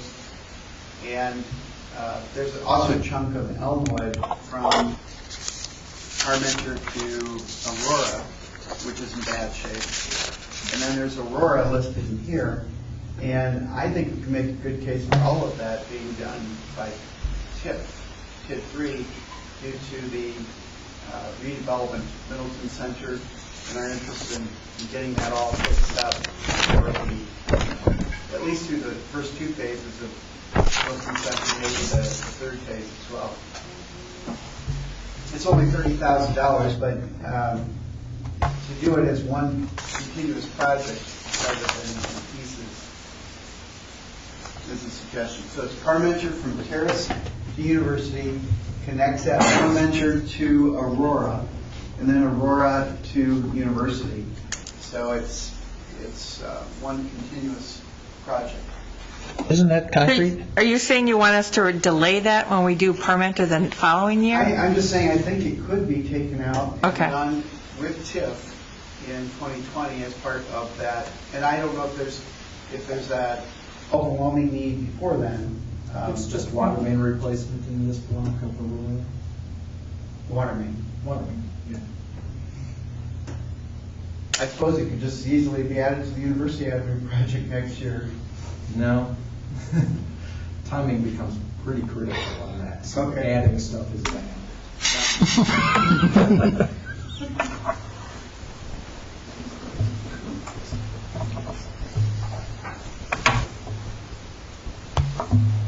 Where do you have Discovery Drive on your plan? I don't know that we do in 5 years. I don't think so. I don't remember. I just noticed. There's some parts of it that are bad. Yeah, I mean, it just, you seem to chip seal that every other year, and it just degrades, and It's delaminated bad. And I'm wondering if- It's not sticking, it's not obviously greasy or painted or anything, but some of that just is. and the road is it's falling apart underneath it as well. It's not great either. We should look at that then, add it to our list. Oh, we will. Yeah.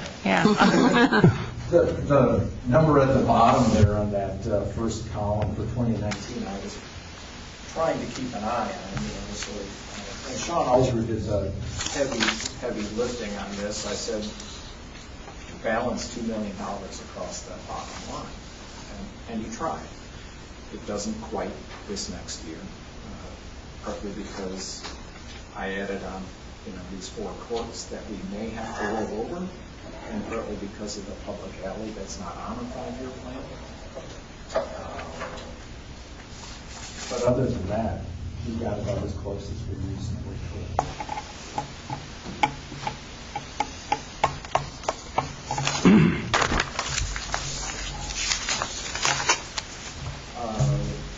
Questions on streets before we move to a category we like to call other?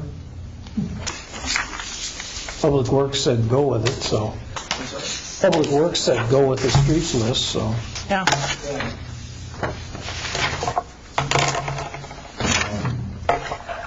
Other totals up to $435,000. It's literally everything that's requested over the course of a year that's not a street.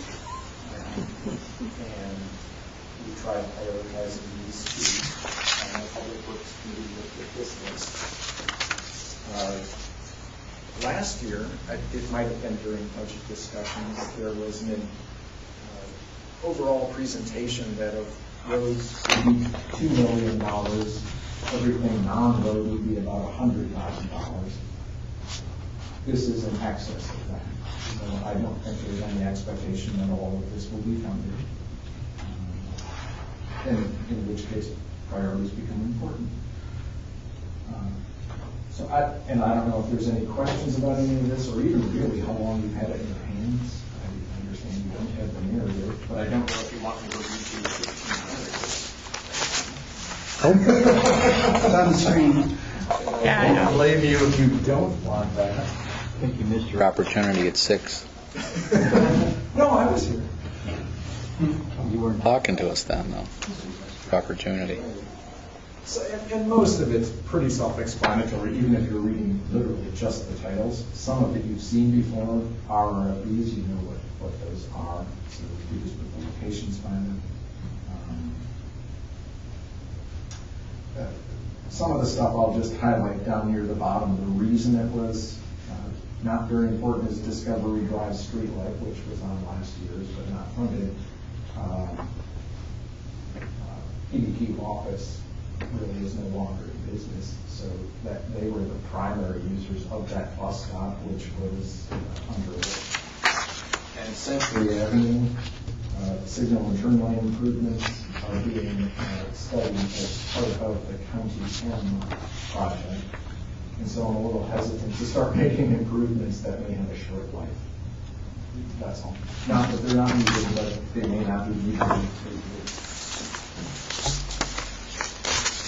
So I don't know if there's any questions on other.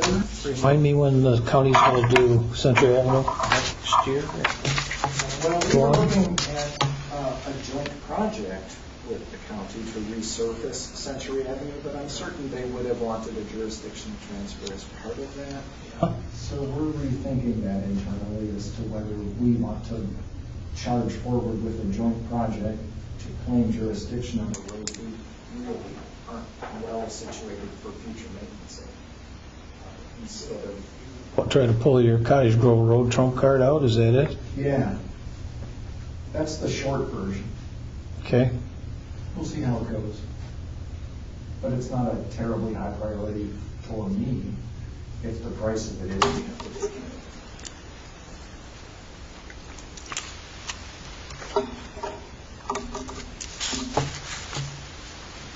Is it the road that bothers you or the bridge? Well, there's talk of replacing one of the bridges here, but yeah, I don't know.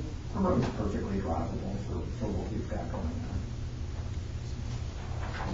Just on the subject of jurisdictional transfer, there's a big push among several members through Dane County cities and villages to try to band together and say no to the county, but accepting jurisdictional transfer. Because the county has sometimes been, if you're going to a community saying, if you don't accept jurisdictional transfer, your project's going to go to the bottom of the list, and then they go to another community.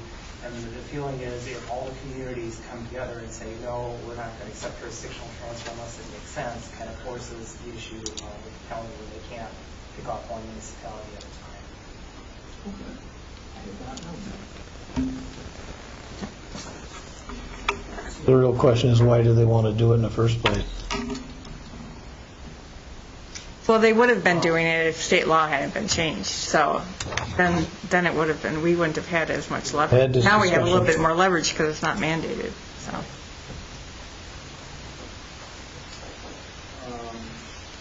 So everything else is new equipment, new vehicles, everything that's not roads or other. And there were 5 on that list. These were the PV projects. The first one we've talked about previously, closed loop hydraulics on their salt spraying equipment.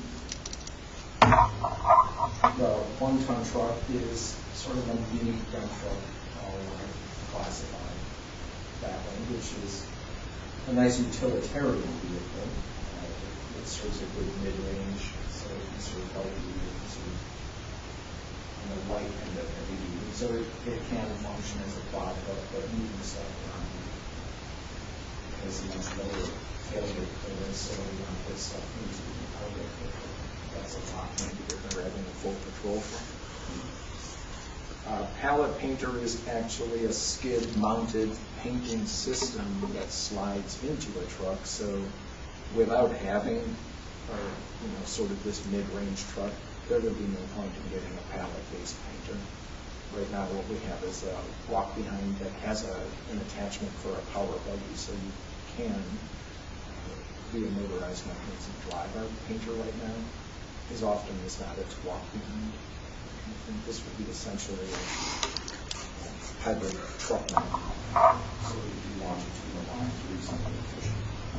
The parts washer is water-based and front-loaded, which would replace the chemical-based top-loaded parts washer that we've been using quite some time.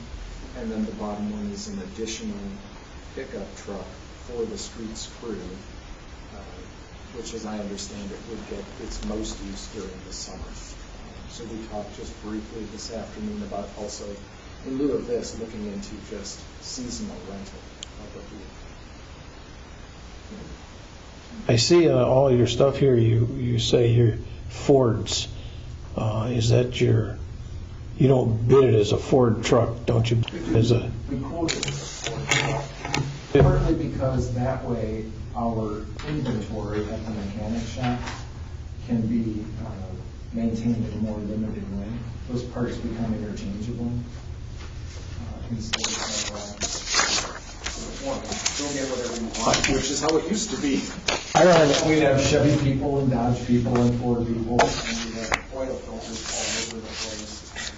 I don't have any trouble with that, but somebody may have trouble with the fact that you're quoting a specific manufacturer and model number of a vehicle rather than a series of qualifications, which could possibly be met by a number of vehicles. That's all I'm saying.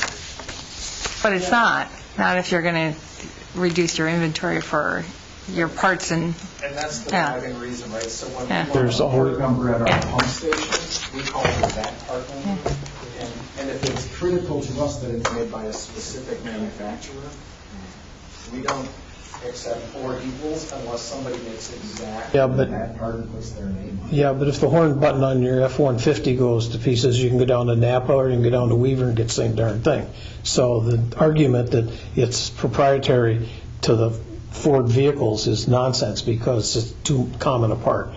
Okay, I can understand if you've got a specific pump that has a certain shaft or bearing in it or something that has to be such and such, I can understand quoting that particular one. But there's always going to be the argument from people that if it's a generic type device, you should be able to put a set of specifications together and bid that. That's all I'm saying, because I see it's saying Ford, Ford, Ford, Ford, Ford, and I don't have any problem with that. Okay, but the argument to me doesn't hold a lot of It's water. a mess, so we did purposefully streamline to Fords for these light-duty vehicles. We haven't gotten pushback, and we've been doing this for years to pull some of that back together. We can go back the other way. No, I'm just. We're going to have a lot of them. Well, you get parts houses. Yeah. I hope they got better things to do than to drive over to Napa. Well, I see them parked all over town a lot, so they must. So I don't know if there's any questions on any of that. The narratives will be coming. Thanks, Sean. That's all I I think Sean likes to go last because there's no. Everybody's tired. Everybody's going. Sean likes to go last because everybody's tired and wants to go home. Questions are limited. Darn, they know your strategy now. I'm tired too. All right, so I think we are going to defer administration till next time. I do have one thing that I don't think we resolved. October 3rd, I can't do for a joint personnel and finance. I was just about ready to bring that up. Good. Bill suggested, I think it's a good idea, that we try to move the joint personnel finance committee, or was it just personnel, to October 10th and have it at 5 o'clock. Personnel at 5 o'clock before the budget meeting, and 6 o'clock. And that's on August 10th. What day of the week is that? Either at 5 Try o'clock or not. Try October, Either not. at 5 o'clock. If Robert can, I can. I think Susan 5 on the 10th? probably could too. October 10th. Oh, I'm in the States, so that's a good thing. So at 5 o'clock? Not in Oslo. Yeah, we'll be in Oslo. Send me an email tomorrow. I can't actually load things onto my calendar from my phone, Okay. but it looks right now like it's open, so let's just plan on it. Okay, good. Thank you. Susan? Yeah, I think so.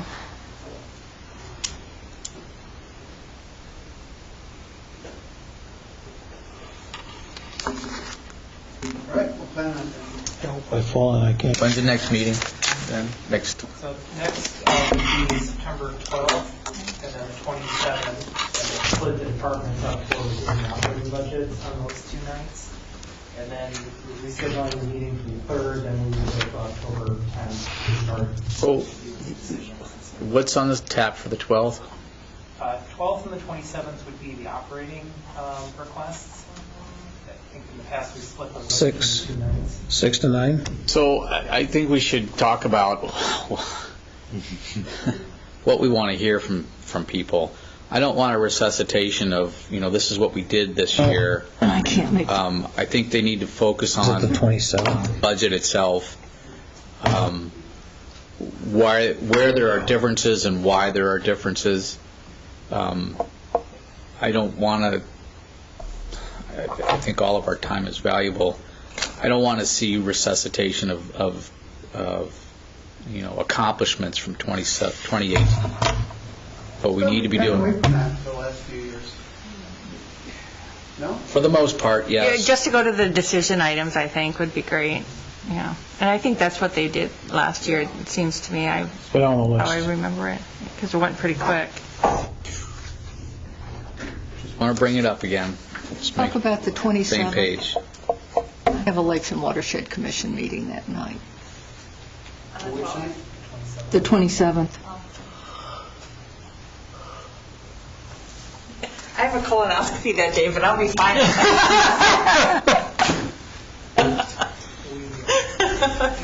Just so you know, I'll be really hungry. It's a slam dunk. Maybe a little loopy still from the Maybe first a little time. loopy. You won't notice it. All right, so any other questions? Is there a motion to, yes, Howard? That's my motion. Is there a motion to adjourn? That's it. Yeah.